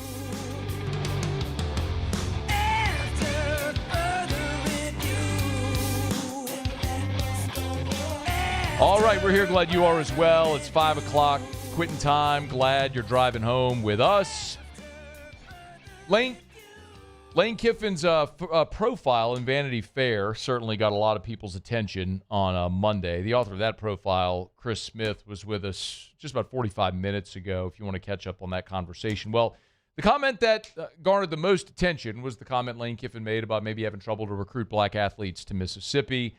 He offered a follow-up and an apology to our friend Wilson Alexander of On3 in a feature that Wilson wrote that dropped here on Tuesday. And Wilson's good enough to join us for a couple of minutes. Yo, man, how are you? Doing all right, Matt. How are you this afternoon? Doing awesome. How's the new gig? Well, it's going well, but I still get to do stuff like sit down and talk to Lane Kiffin and still cover LSU as well. So it's a great blend. Was this feature that dropped here on Tuesday, was this already done before the Vanity Fair piece dropped? Oh, yeah. It was done at like 8 a.m. Monday morning, but just went back and added some things after Lane made that comment to Vanity Fair and reached out to Lane to see if he wanted to add any context to that comment on that after the backlash that it received in any way. So ended up editing it a little bit in that regard before it published this morning. So you didn't have a chance to cover Lane for long as an LSU beat writer, but I would presume now you had an opportunity to spend some time with him to write this feature. Wilson, what was your reaction when you saw not only the comment from Vanity Fair, but then what he offered you sort of as an explanation today? So when Lane and I were talking in his office last Thursday, I got about 45 minutes with him, and he brought up recruiting differences, but not in that context. He did say at one point, that sometimes they would have people who had some concerns about coming to Ole Miss, but he kind of glossed over it. He certainly didn't say it had anything to do with race. At least that was in his comments to me. So it kind of surprised me when he saw that in the Vanity Fair piece, because I think the larger point was that he was making or trying to make in the comments that, to me certainly, was just that there's a difference in the kind of athletes that they can get at LSU. There's a proximity to talent in Louisiana and all those things that all of us and all your listeners would know about already. And so it definitely was a little bit surprising that he brought that up and went in that direction. I mean, Baton Rouge has its own fraught history with race. I mean, there's all those things. And so it just felt a little bit unnecessary to go that route in trying to explain his decision to leave. So it's just so interesting to volunteer that. But I understand why it's going to be a lightning rod. But then again, anything Lane says will be.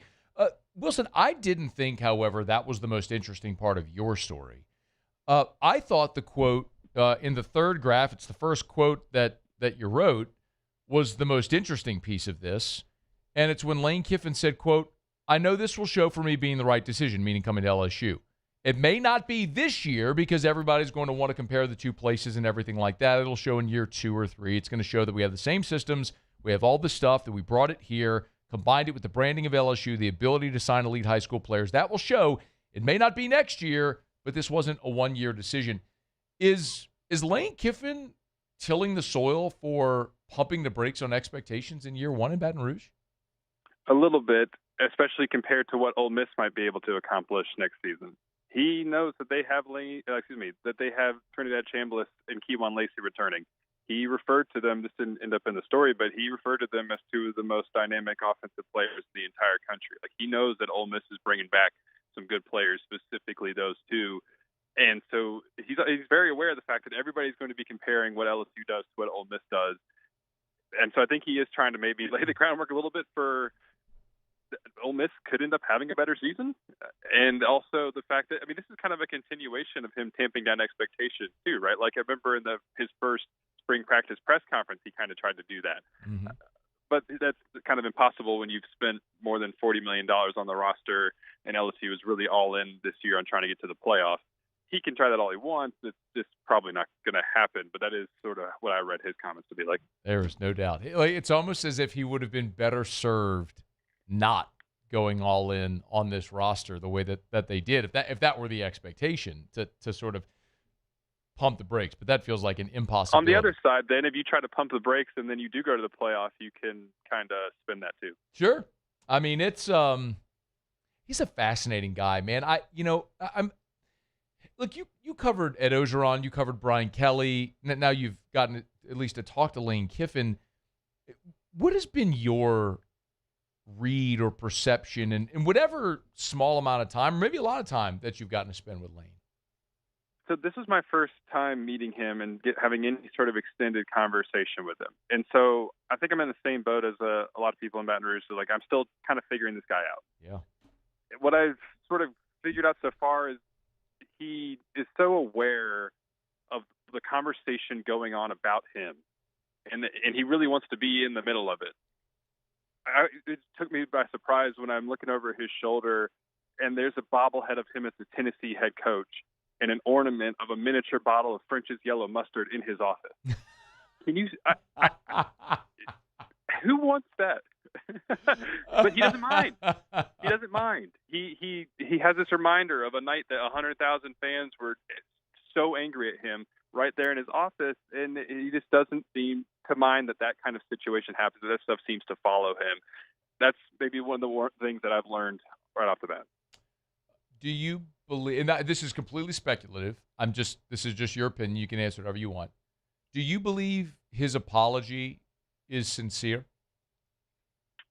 I think there is some sincerity to it.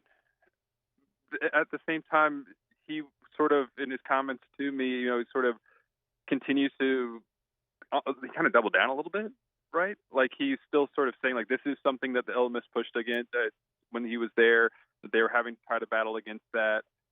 So I think there was some sincerity. There was multiple times in our conversation when he says how he is appreciative of Ole Miss and he thinks that there was this mutually beneficial 6-year relationship. He keeps wanting people to focus on how great the 6 years were and not how there was this messy exit at the end that was largely instigated by his actions, as well as the combination of Ole Miss not allowing him to coach in the playoff when he was about to leave for one of their rivals. And so I think there's some sincerity in it, but it also feels a little bit, just a little bit out of touch. Yeah. That whole thing is like saying, aside from the play, how was the play, Mrs. Lincoln? I mean, it's hard not to focus on how the whole thing ended. I mean, that really is the story. I mentioned you, and Wilson Alexander's our guest here for a couple more minutes. Now with On3, you can get him on Twitter at WH Alexander, or as we affectionately say, at Walesander. Hey, you, so I mentioned you covered Ed Ogeron, Brian Kelly, and Lane Kiffin. How would you maybe compare or contrast the three? Oh, man. That is an interesting question. You might need a lot more time to answer that. I feel like we really do. Yeah. There's such different characters. And LSU now has had this, just so many interesting characters as football coaches. All of them are like interesting in their own ways. They can be controversial, and they can be, so I guess they're similar in that way, where they can all stir up controversy, but in different ways, right? As football coaches, Lane's much more of, obviously, an offensive savant than the others. And there were times when, obviously Brian Kelly was much more like detached CEO. From what I've heard about Lane Kiffin is there is still somewhat of a separation between him and the players to an extent. He's not necessarily spending tons and tons of time around them and like super buddy, because he's a little bit introverted. He doesn't come across that way on social media, but those who know him will say like he is an introverted person. But at the same time, he creates this environment in the football building where, like one longtime staffer said to me recently, there's just a focus on football again. Instead of worrying about like what colors things are and what the messaging looks like on the walls, it's like they're just sort of focused in on football. They want to let the players have fun within the constraints of what they're being asked to do. And so I guess those are some initial thoughts on how some of the similarities and differences. But yeah, we could definitely go for like a long time on those three men. Lane Kiffin is chasing greatness after leaving Ole Miss for LSU. It's a feature story up over at On3 from our friend Wilson Alexander. If you want to read it, you can. You can follow him at WH Alexander on Twitter or X or whatever you want to call it. It's good to chat, man. Hopefully we bump into you around town. If not, I guess I would assume at Media Days down in Tampa, you'll be there? I think so. Yeah, I hope to see you then. All right. You think does On3 not – will they not send you to Media Days? Oh, no, I'm sure. I just don't know I don't know how much they're sending me to yet. It's like they're sending us, but it's like, am I going there? Am I also going to Big 12? Am I going to ACC? I don't know my summer schedule yet. Man. But I hope so.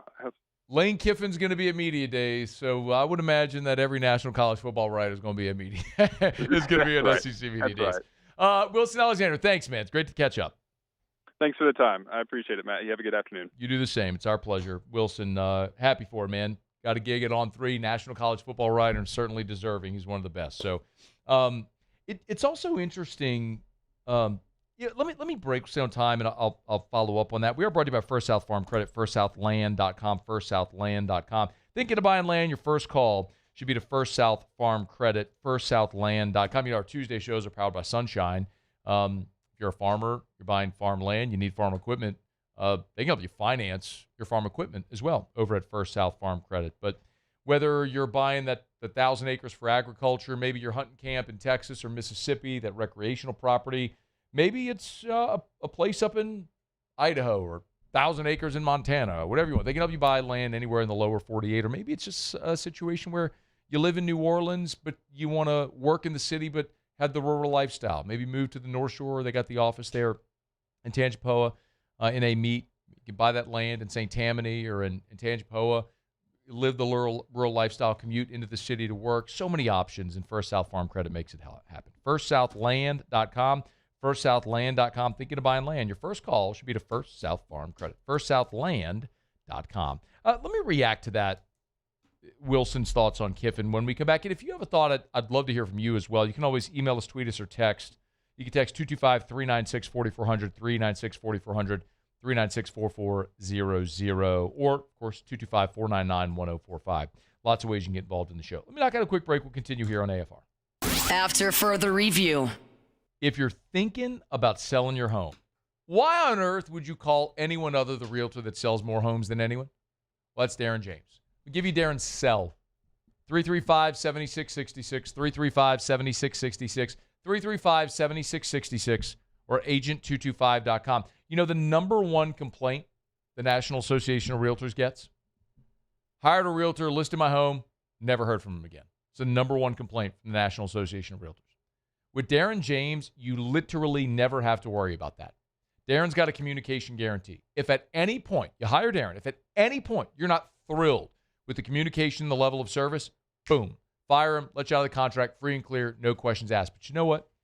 In Darren's entire career, no one has ever taken him up on it because nobody works harder, has the better systems and people and processes in place to get your home sold fast for more money. So call Darren James and get your home sold. Think real estate, think Darren James. Transform your living space with Lacoste & Young Remodeling and take your home from outdated to outstanding. Redefine your kitchen for the ultimate culinary experience or elevate your daily routine with a spa-worthy bathroom retreat. Our skilled team brings 3D modeling to life to ensure your vision becomes a reality. We believe luxury should be accessible and offer tailored solutions to fit your budget without compromising quality. So contact us today for a free estimate. Lacoste & Young Remodeling, providing perfect solutions for your dream home.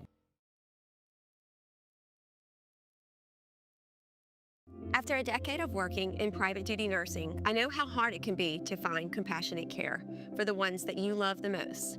So I started Decision Critical, a premier concierge nursing agency, so we can take care of you wherever you are.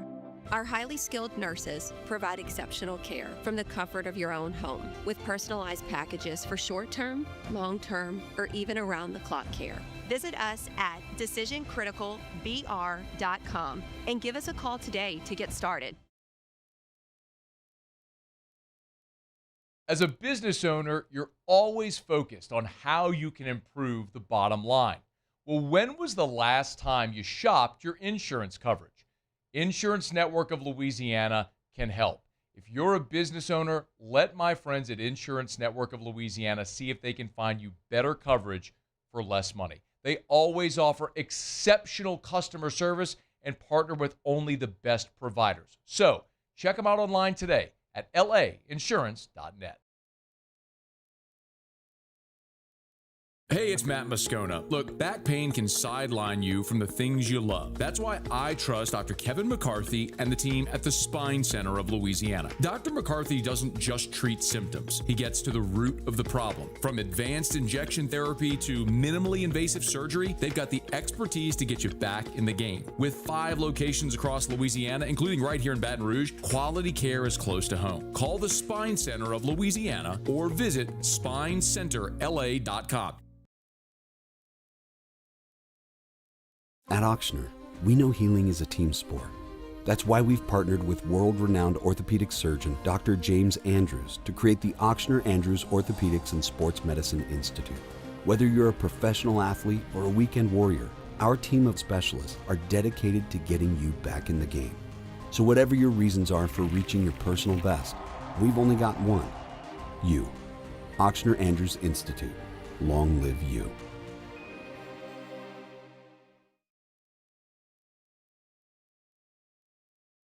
Men, age is just a number. Don't let it dictate how you feel. Goodwood Men's Sexual Wellness has anti-aging services that can help. After further review, powered by Sunshine, your hometown John Deere dealer in Louisiana. And one more teeny weeny ride before I take her home. She thinks my trash. Shout out as always to our friends over at Sunshine, your hometown John Deere dealer in Louisiana. New location on Piku is open. Driving down I-10 in Baton Rouge, you can't miss it. That new Piku exit. If you're heading west, just look to your right between Highland and Seguin. You can't miss it. Sunnyquip.com, sunnyquip.com. We got one on the text line. Oh, Got okay. one. All right. What you got? It's from Brad. Read my text message again. Oh. Oh, nope. Can't do it, Brad. Sorry. Can I get a ding or something? I'm going to laugh track or something over there. I gave him a thumbs up. So he replied, "Sorry, Matt. I was in the pool working out and voice texting. Not really sure why that went to you. My bad." So I said, laughing face emoji, all good. It really is. I'm glad he did it because then I got to use this. And he said, in Matt, we trust. Keep up the good work. Just heard today game day is going to be in town for the opener. Should be a killer engagement. I think I'll stay home for that one. Might get wild hair and go, who knows? Sounds like he's got it figured out. Actually, it doesn't sound like he's got it figured out. Sounds like Brad has nothing. Brad doesn't have figured out what he's going to do for the opener for game day, or what he's doing right now is he's working out swimming in the pool and why he's texting. He's voice texting me. And can't forget it. Brad sounds like a great guy. Agreed there. Very engaged here in the show. Doesn't have a lot going on.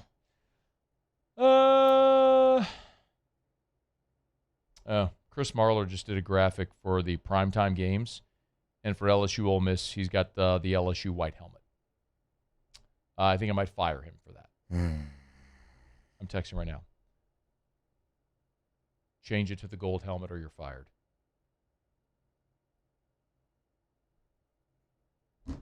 And he may actually believe me. He may actually believe you. I'm waiting for a reply now. The white helmet.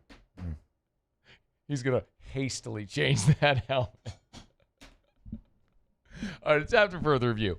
Glad that he texted today is not the day for that joke. No. I'm not joking. No, come on now. It's the easiest guy in the world to mess with. He's terrified of me. I'm a nice guy, right? I'm a nice guy. I'm intense. I work hard. I have high expectations of myself and others, but I'm a nice guy. Would you say I'm a nice guy? I would say you're a nice guy, yes. Paul, would you say I'm a nice guy? Very nice guy. Thank you. See? Did I just force both of you to say that I'm a nice guy? No. I mean, I'm scared. Say I'm a nice guy, damn it! I'm scared for my life over here. Yeah. Oh, man. All right, it's after further review. So, Wilson Alexander was just with, man, I really enjoyed our conversation earlier today with Chris Smith of Vanity Fair, who did the feature on Lane Kiffin. If you missed that, we have that up on demand already. Is it up yet? People can go listen? Podcast wise, yes. Yeah, okay. So I highly recommend if you missed it, go check it out. It was near the start of hour 2. It was the second segment of hour 2. And I know I've said this often on a lot of platforms, so at the risk of being repetitive, I apologize, but Lane Kiffin is such an interesting figure, character in college sports and all sports, really. And we've observed him from afar for a long time because literally for 20 years, when he was 31 years old, he got the Raiders job. So from being 31 and getting the Raiders job to flaming out there, getting back into the mix, going to working for Saban at Alabama, and then getting his head coaching opportunity. Well, I guess even going to Tennessee and then to Southern Cal, right? Leaving Tennessee after 1 year and then Southern Cal, they'll fire on the tarmac thing. Going to Saban's rehab school for coaches at Tuscaloosa and then FAU and then Ole Miss. He's been in our awareness for such a long time.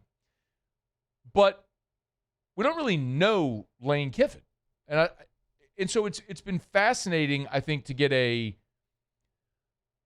closer look view. And by the way, I would have said the same thing about Brian Kelly.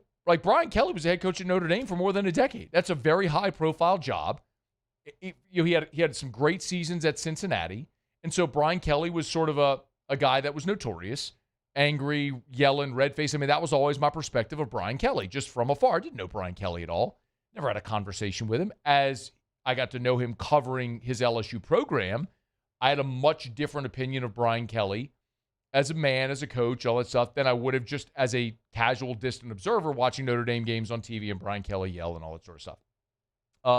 He was super professional, organized, detail-oriented. I mean, to a schedule. I mean, I heard stories. There was one. I don't think you would mind me sharing this, but there was a time where I'll redact names, but there was a staff member.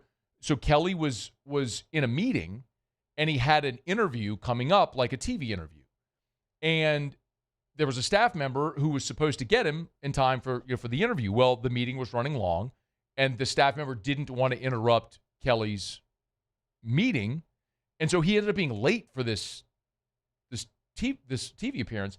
And Kelly like undressed him, like, don't ever let me be late for anything. And so he was so, I mean, even just the whole rundown, the schedule for a day, a game day. I mean, all of that was just to the minute, which is very different, certainly from Les Miles and Ed Ogeron. I mean, Les was notoriously late for everything, and I mean, stories of Les just like as before the team, they would just on road games just let's just take a lap, around the campus before we get on the bus and go to the airport. Just very different, right? And so just observing Kiffin, it's been fascinating to identify the differences between who Kiffin is publicly on social media and who he is, I think, personally and privately. You heard Wilson talk about that, right? Wilson said he got 45 minutes to sit with Lane last Thursday for the feature that dropped today on On3. And that was the first extensive time that he's had to talk to Lane Kiffin. He would describe him as an introvert. Chris Smith, who was here with us, spent 4 hours with Lane Kiffin across 2 days. 3 hours the first day, observed practice, was with him an hour the next day. They had multiple phone calls as well after that. And his line sort of infamously is like, I can't tell if he's full of bleep, and it's so interesting because I look at Lane with that context, right? I look at Lane Kiffin's career up to this point, and it makes sense to me why it's gone the way that it has, because he's a guy that doesn't give off the warm and fuzzies. Like, he is not a relational person. And this was some of what I heard from people who knew him or covered him or friends with him during his time at Ole Miss, as all that process was going. LSU was courting him and everything. And that really starts to make sense where you can say, why would this guy not jive with Jamarcus Russell when Russell was the number one pick in the draft? Well, this is sort of why. We learned Russell went through this situation where his uncle, who was really his father figure in his life, died. And it was devastating to Jamarcus, and it really affected him. And for Lane, I would assume at 31, 32 years old, that wasn't the thing that he was necessarily concerned with. I'm making an assumption there, by the way. I don't know that definitively. Why would you leave Tennessee after 1 year? Well, because everything's transactional. Why would you... I don't want to say he certainly didn't sabotage Alabama before the national championship game, but he was certainly more focused on what was ahead for his head coaching job at FAU to where Saban said, get out of here. And then Sark called plays in the national championship game. Then obviously everyone can understand leaving FAU for Ole Miss, but then leaving Ole Miss because this just isn't the guy that lets emotion dictate the things that he does. I look for contrast. Like, Blake Baker just had an opportunity to go be a head coach at his alma mater and passed on that opportunity. You hear players talk about Blake Baker. And by the way, this is not a criticism of Lane Kiffin or criticism of Baker or praise. It's just an observation to illustrate there are different personalities that run the top of this sport, which is, I think, natural and probably to be expected in every profession. But Blake Baker is a guy who, we see him running around the practice field. He's the guy that'll jump around, slap kids on the helmet. He's out there hat backwards running drills with him. We posted videos of that. You hear all the players talk about Blake Baker. He's my guy. Witt loves him. He's one of the Witt weeks set on the record when we met with him this spring. When he was weighing his decision, when he found out Blake Baker was coming back, that's what sealed it, that he was coming back. I don't know that you necessarily have that with Lane. And I don't necessarily think that's a bad thing in this era. In another era, maybe that's a bigger deal, where you needed to have and develop relationships, cultivate relationships, to recruit. It just isn't really a thing anymore. Maybe it's the tiebreaker in certain instances if everything else falls in line. Corey Raymond's a great example of that. Haven Finney's here because of Corey Raymond. DJ Pickett's here because of Corey Raymond. Because of what he means to them, because of his ability to develop for the next level as he has a long track record. But make no mistake, if the other pieces weren't in place, like if Corey Raymond were coaching at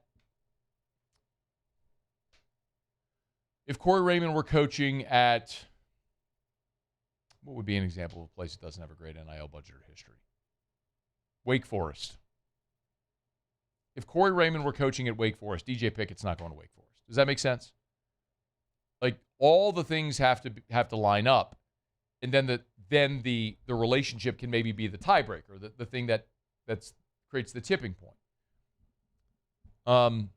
And you can do that with assistants and other things if you're Lane Kiffin, and you have the right systems in place to evaluate talent, build the roster and the program how you want. I just feel like this is the era more than any other that suits him.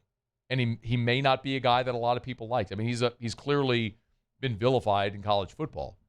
Good, bad, right, wrong, or indifferent. It's just the truth of him. But man, I think he's going to win with all the resources he has here. With his football acumen and the resources he has, he should win. Should win a lot. All right, it's after further review. We are brought to you by Lee Michaels Fine Jewelry. LMFJ.com. LMFJ.com for Lee Michaels Fine Jewelry. Hey, graduations here. I know a lot of high school graduations are this weekend. Maybe beautiful, timeless pearls from Lee Michaels. Maybe an elegant timepiece, a watch, would be an awesome gift for that graduate in your life. Great options over at Lee Michaels Fine Jewelry. Maybe you got a wedding, a birthday, an anniversary coming up. Lee Michaels is an awesome place to thrill whoever's on your list with a gift in the red box. LMFJ.com, LMFJ.com. Maybe you're getting close to popping the question.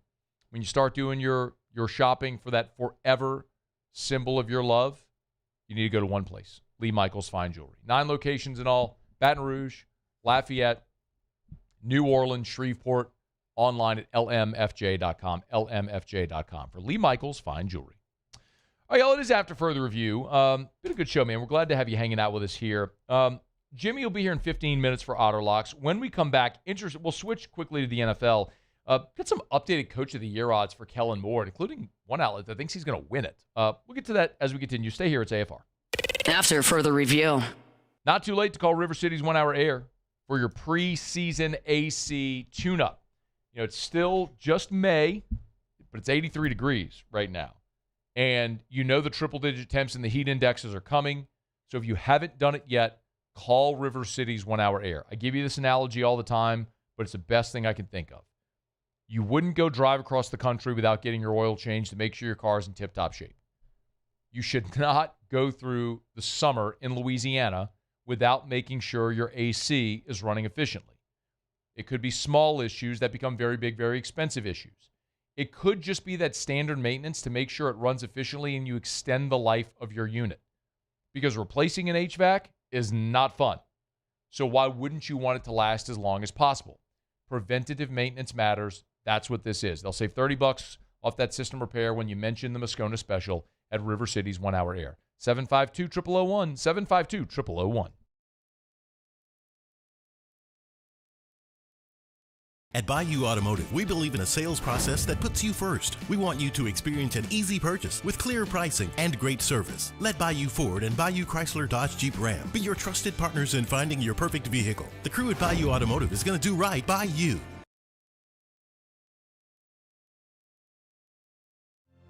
My father, J.B. Falgu, had a vision of growth for First American Bank and the communities we serve. The bank's foundation was built on his legacy of compassion, loyalty, and dedication. Through his years of leadership, First American has prospered to heights even J.B. could not have imagined. I know my father would be extremely proud of the customer service and financial stability that First American provides to Southeast Louisiana. We continue to thrive because of the legacy of J.B. Falgu. Hey, it's Matt Moscona. Look, back pain can sideline you from the things you love. That's why I trust Dr. Kevin McCarthy and the team at the Spine Center of Louisiana. Dr. McCarthy doesn't just treat symptoms. He gets to the root of the problem. From advanced injection therapy to minimally invasive surgery, they've got the expertise to get you back in the game. With 5 locations across Louisiana, including right here in Baton Rouge, quality care is close to home. Call the Spine Center of Louisiana or visit spinela.com and tell them Matt sent you. Hi, this is Beth Serena. Welcome to my pool.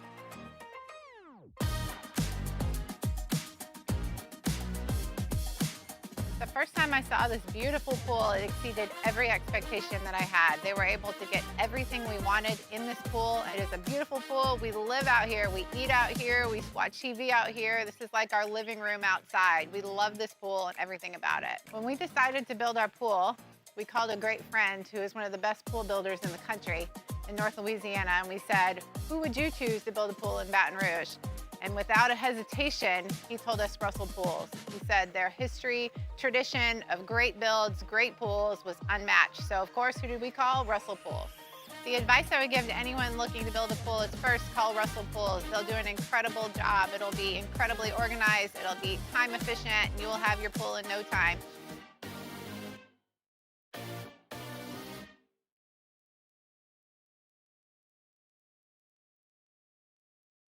Raising Cane's Texas Toast is a thick slice of bread, garlic buttered spread, grilled to golden perfection, and made to order just for you. Because when you make it right, you can taste it in every bite. Raising Cane's Chicken Fingers, one love. It's not easy to be a champion. It's built from every swing, pitch, and game all season long. After further review, powered by Sunshine, your hometown John Deere dealer in Louisiana. She likes the way it's pulling while we're tilling up the land. She's even kind of crazy about my farmer's tan. She's the only one who really understands what gets me. She thinks my tractor's sexy. Some disappointing news for Saints offensive lineman Nick Saldiveri. The Saints today have confirmed that they have put Saldiveri on the reserve PUP designation ending his 2026 season. Maybe that's horrible luck. Maybe it's just a guy that's injury prone. But this is now the 4th consecutive season that Nick Saldiveri, the former 4th-round pick out of Old Dominion, has seen his season end early due to injury. So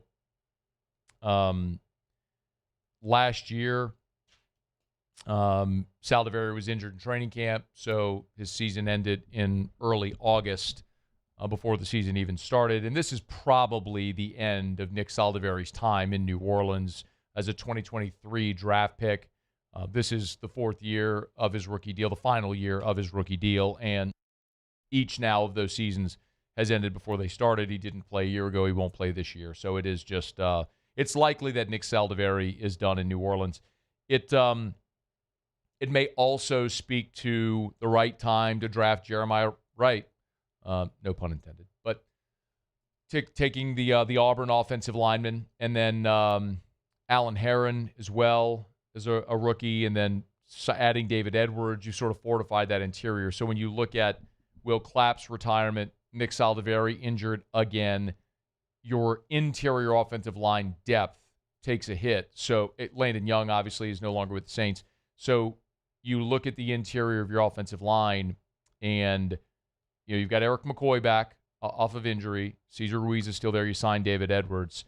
But this really is a massive training camp for Jeremiah Wright, the rookie 4th-round draft pick out of Auburn. He's the guy that you're going to count on to make this team, and if nothing else, give you consistent depth there on the interior, and maybe challenge Cesar Ruiz for that starting job at some point this year, not this year, take over for him as the starter at that right guard spot in 2027. But the news here, Nick Saldiveri, his season yet again over due to injury. All right, it's after further review. Do want to talk about Kellen Moore here in just a second. Hey, when the show ends today, I'm actually heading over to Supper Club tonight for dinner. Going to meet a few clients over there. Really excited about it. It's a great spot, I tell you all the time. if you're celebrating something, yes, Supper Club is an awesome place to go celebrate. We talk about that often. Whatever you might be celebrating, birthday, anniversary, graduation, get your reservations at supperclubbtr.com, supperclubbtr.com. But any given night of the week is an awesome night just to pop in. Look, Chef Layton always does an amazing job getting new, interesting things on the menu. Last time I was at Supper Club, they had it was Australian Wagyu that he had gotten in that I was able to sample. So you never know what you might find when you go into Supper Club. But, man, maybe you're not a steak person. The Chilean sea bass, the Ora King salmon. I tell you all the time, I love the veal parm. It's one of my it might be my favorite non-steak. It is my non-favorite steak item on the menu. I just crave that veal parm. Go have the best meal of your life any night at Supper Club. Supperclubbtr.com. Supperclubbtr.com. I'll be there tonight. Hope to see you. Come on by for dinner at Supper Club. Covers.com today put out Coach of the Year odds. And interestingly enough, there's some out there actually predicting that Kellen Moore will win it. John Harbaugh is the betting favorite right now at plus 600. John Harbaugh, of course, now with the Giants. Jesse Minter, who replaced Harbaugh in Baltimore, has the second best odds at plus 800. Robert Saleh, new coach with the Titans, at plus 1,000. And then there's Kellen Moore at plus 1,200, followed by Joe Brady and Todd Monken, each at plus 1,400. So Kellen Moore with the fourth best odds to win the NFL Coach of the Year honor. So much of Coach of the Year is predicated on expectation. It's very seldom that whoever, like in college football, if you win the national championship, you're going to win all the Coach of the Year awards. Like Kurt Cignetti this year won all the Coach of the Year, and should, right? I mean, his team was undefeated. They won the national championship. In the NFL, Coach of the Year almost is kind of like comeback player of the year. Who had the least amount of expectations that performed great? Well, for what it's worth, this piece at covers.com, they made picks for who they thought would actually go on to win all these awards, and their pick to win Coach of the Year is Kellen Moore, who's at plus 1,200 at DraftKings. So this piece over at covers.com said, based on last season's win-loss records, the Saints are set to have the second easiest schedule in the NFL. New Orleans could quietly emerge as a contender to win the NFC South, a title it hasn't claimed since 2020. So they do, in fact, pick. Covers.com is picking Kellen Moore to win the NFL Coach of the Year honors here in his second season. And why not? I mean, this is a Saints team that, when you look at the projected win totals, is not projected to be a playoff team, but in a bad division. If Tyler Shuck, who only started 9 games a year ago, has that stair-step season, then maybe we could see a year where Kellen Moore does elevate. The Saints get back to the playoffs, and Moore can kind of be like what Mike Vrabel was this past year in New England. It's almost, relatively speaking, out of nowhere to raise up and have a great season. So just a little interesting there, man, as the Saints continue building here under Kellen Moore. Feels like that ship is pointing in the right direction for the first time in a long time. All right, it's after further review. Jimmy's going to be here for Auto Locks in a smidge. We're all brought to you by South Point Volkswagen and SouthPointVW.com. New and certified pre-owned in Baton Rouge and online at SouthPointVW.com. Hey, graduation time is here. Maybe you're thinking of a vehicle for the graduate on your list. Graduate in high school, graduate in college, maybe sending them off to college with a new vehicle, or setting them off into the next phase of their life after college graduation with a new vehicle. South Point Volkswagen. You get the style, feel, performance of luxury, all the safety features, the great price, which you'll love, and they'll love how stylish and fun it is to drive. Airline just north of Highland, or SouthPointVW.com. Shop them online today. All the inventory, if it's on the lot, it's online at SouthPointVW.com. Work out your financing as well, SouthPointVW.com. South Point Volkswagen, what's your direction? All right, y'all, it is after further review. We'll knock out a final break of the show. Come back. Jimmy will be here for Auto Locks. Probably have time for what we learned as well. It's been a really good show. This ended up being a day where we talked a ton about Lane Kiffin. After he apologized for the Vanity Fair comments, we did talk to Chris Smith of Vanity Fair, Wilson Alexander, who dropped the Kiffin feature today.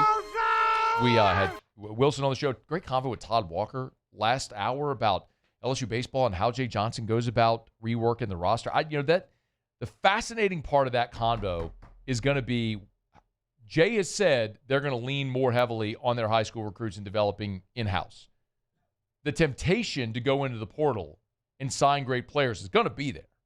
How does he balance that? We had that convo with Todd. It'll be really interesting to watch, but Jay's going to have a ton of time on his hands this offseason and rebuild for next year. All right, it's after further review. Let's knock out a final break of the show. Jimmy will be here for Auto Lock. Stick around. It's AFR. AFR. I got a text from someone today who said, hey, my son's graduating high school. How does he enter that Gordon McKernan laptop giveaway thing? Like, yeah, you missed the boat. The entry deadline was the end of April the 30th. So you missed that. But, the laptop giveaway, we will be announcing the winners soon and excited about that. It's really always fun to be able to participate to whatever degree we can in all the philanthropic efforts Gordon does. Like the Christmas bike giveaway, we did AFR over at Gordon's office on the day that they gave away all the bicycles in Baton Rouge. So cool to see the staff at Gordon McKernan Injury Attorneys interacting with the children who are coming by to get their bicycles, the joy in their face. Really bright spot during the holiday season. Now the laptop giveaway for the graduating Louisiana high school seniors. And look, we've had great fortune to talk to G-Team members here over the years with the NIL deals they've done with Gordon. Bottom line is, you've been injured in an accident, you know what to do. GetGordon.com. Get Gordon and get it done. Parrish Construction and Roofing. Trusted by champions, built for Louisiana. Do business with someone you know. Parrish Construction and Roofing. Parrish Construction and Roofing. ParrishBuilt.com.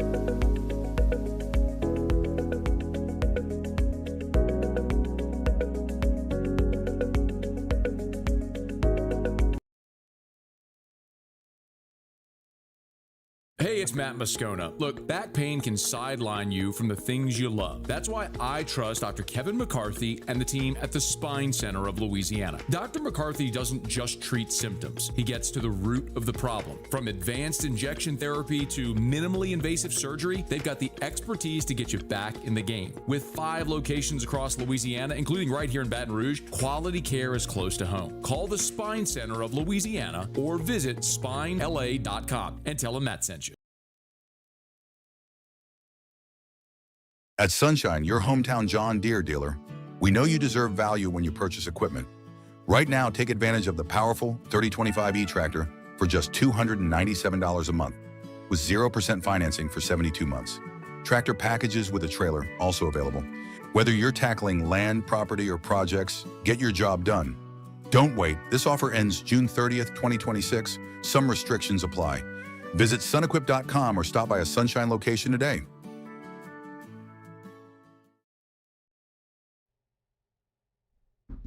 Brought to you by Insurance Network of Louisiana, where we always remind you to give them a shout to let them see if they can find you better coverage for less money, certainly when it comes to your business. And so often when it comes to home and auto, it's about having a great, reputable company. I was actually talking to a buddy of mine today who has State Farm for his homeowner's insurance, and they're going through a tough thing right now because they need a roof replacement, and State Farm is denying their claim. So maybe you get that lower premium with another company, but what kind of coverage are you going to get? And when it comes time to file a claim, are they actually going to be there to help you? Look, Insurance Network of Louisiana, they deal with some of the top-rated companies. They'll give you immaculate service.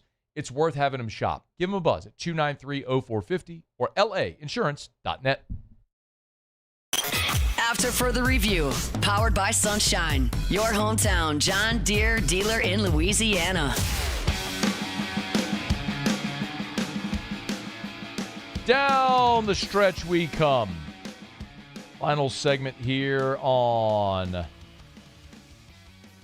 Tuesday edition of AFR, powered by Sunshine, your hometown John Deere dealer in Louisiana. Otter had the Pistons last night, plus 3.5.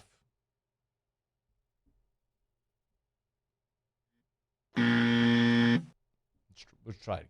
Otter had the Pistons last night, plus 3.5. But Lakers, plus 12.5. Rays on the money line. Diamondbacks on the money line.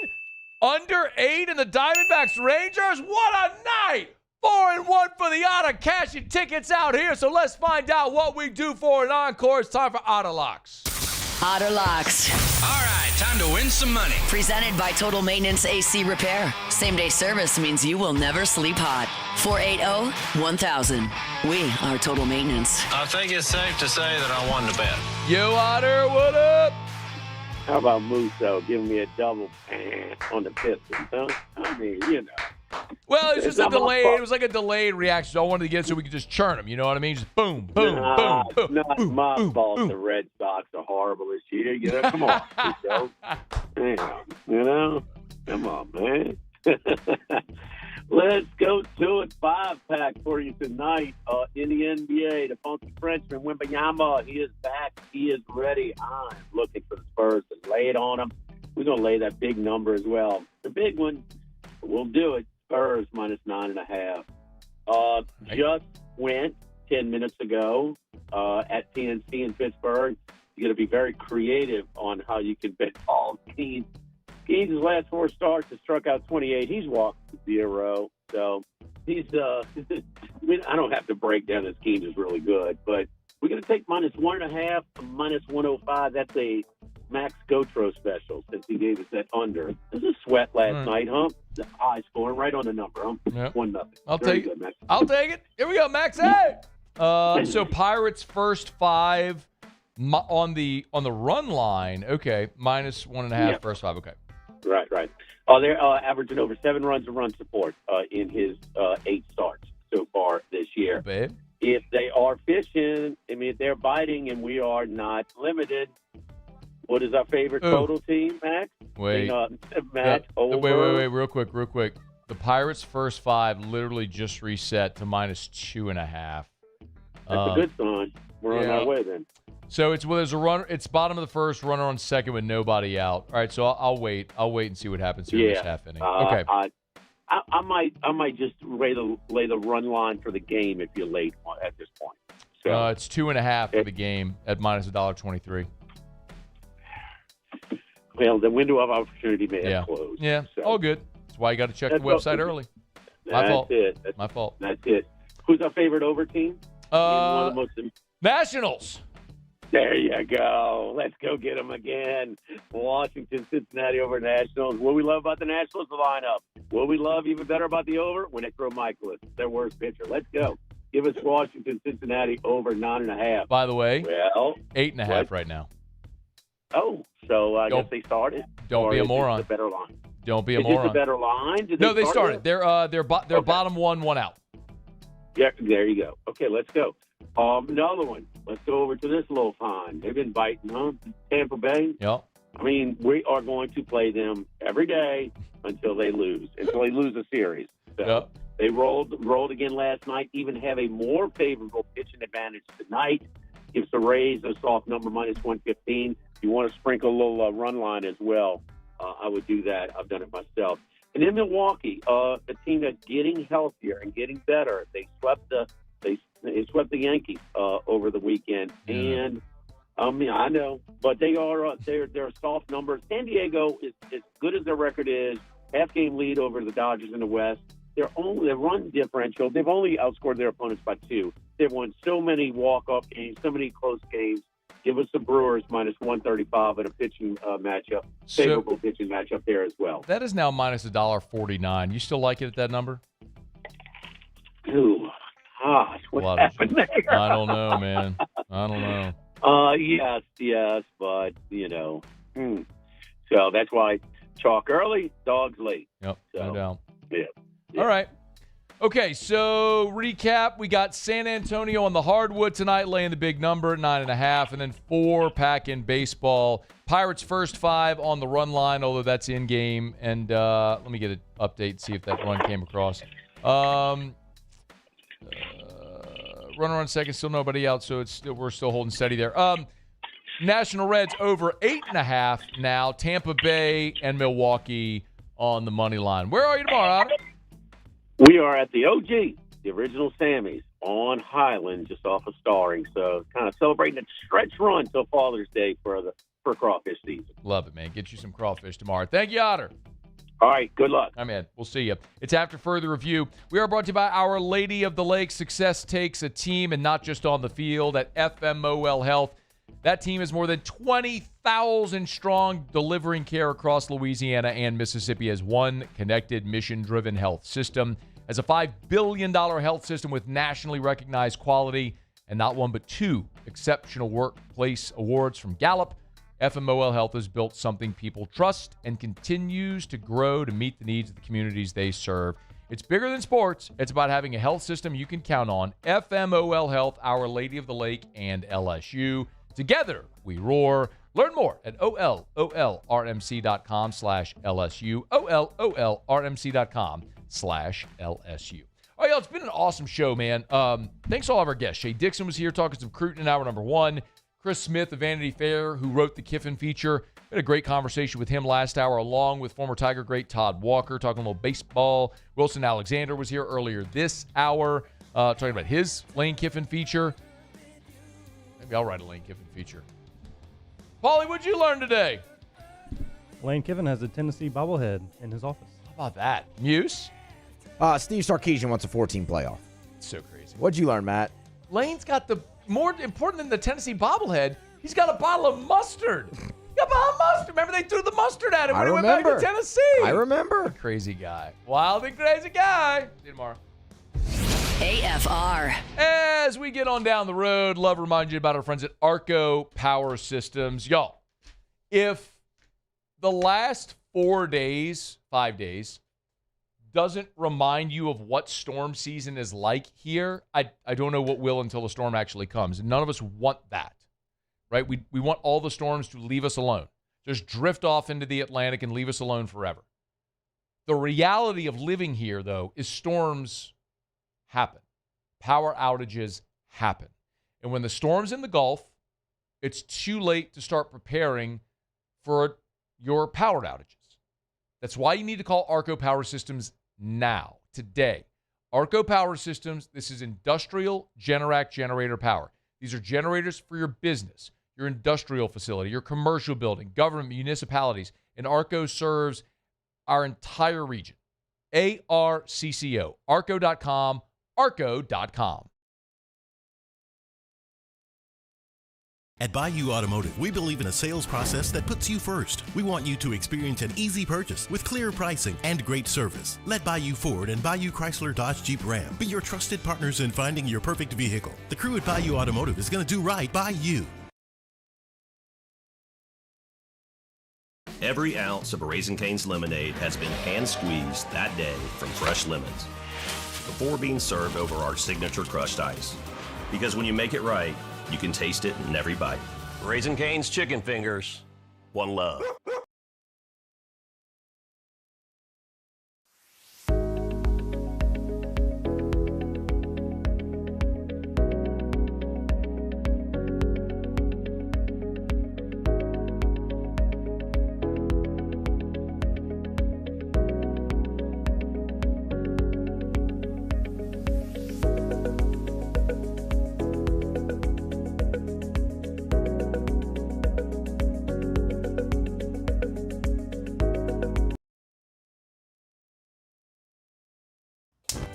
Looking for cleaner energy? Propane is energy for everyone. And when you're cooking with clean, affordable propane, you're cooking with gas. In the wintertime, nothing heats a home like Louisiana propane.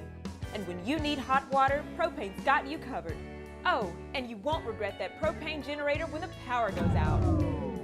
I'm Miss Louisiana, Gabrielle McLeod, and to find more information and to find a propane dealer near you, visit louisianapropane.com.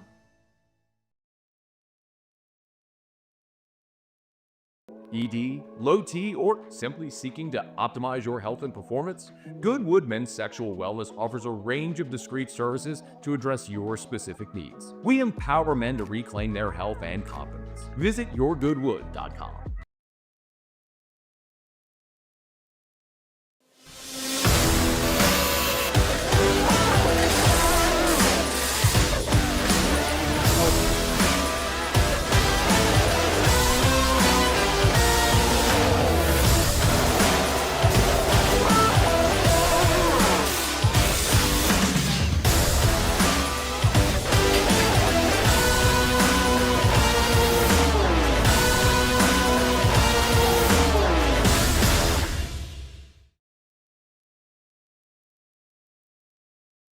It's not easy to be a champion.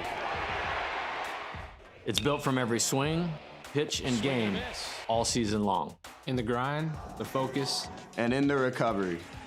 FMOL Health, Our Lady of the Lake experts provide best-in-class care for our state's world-class athletes. Because it takes a champion to care for champions. I trust the lake to keep me at my best. From championship athletes to everyday champions, trusted care starts here.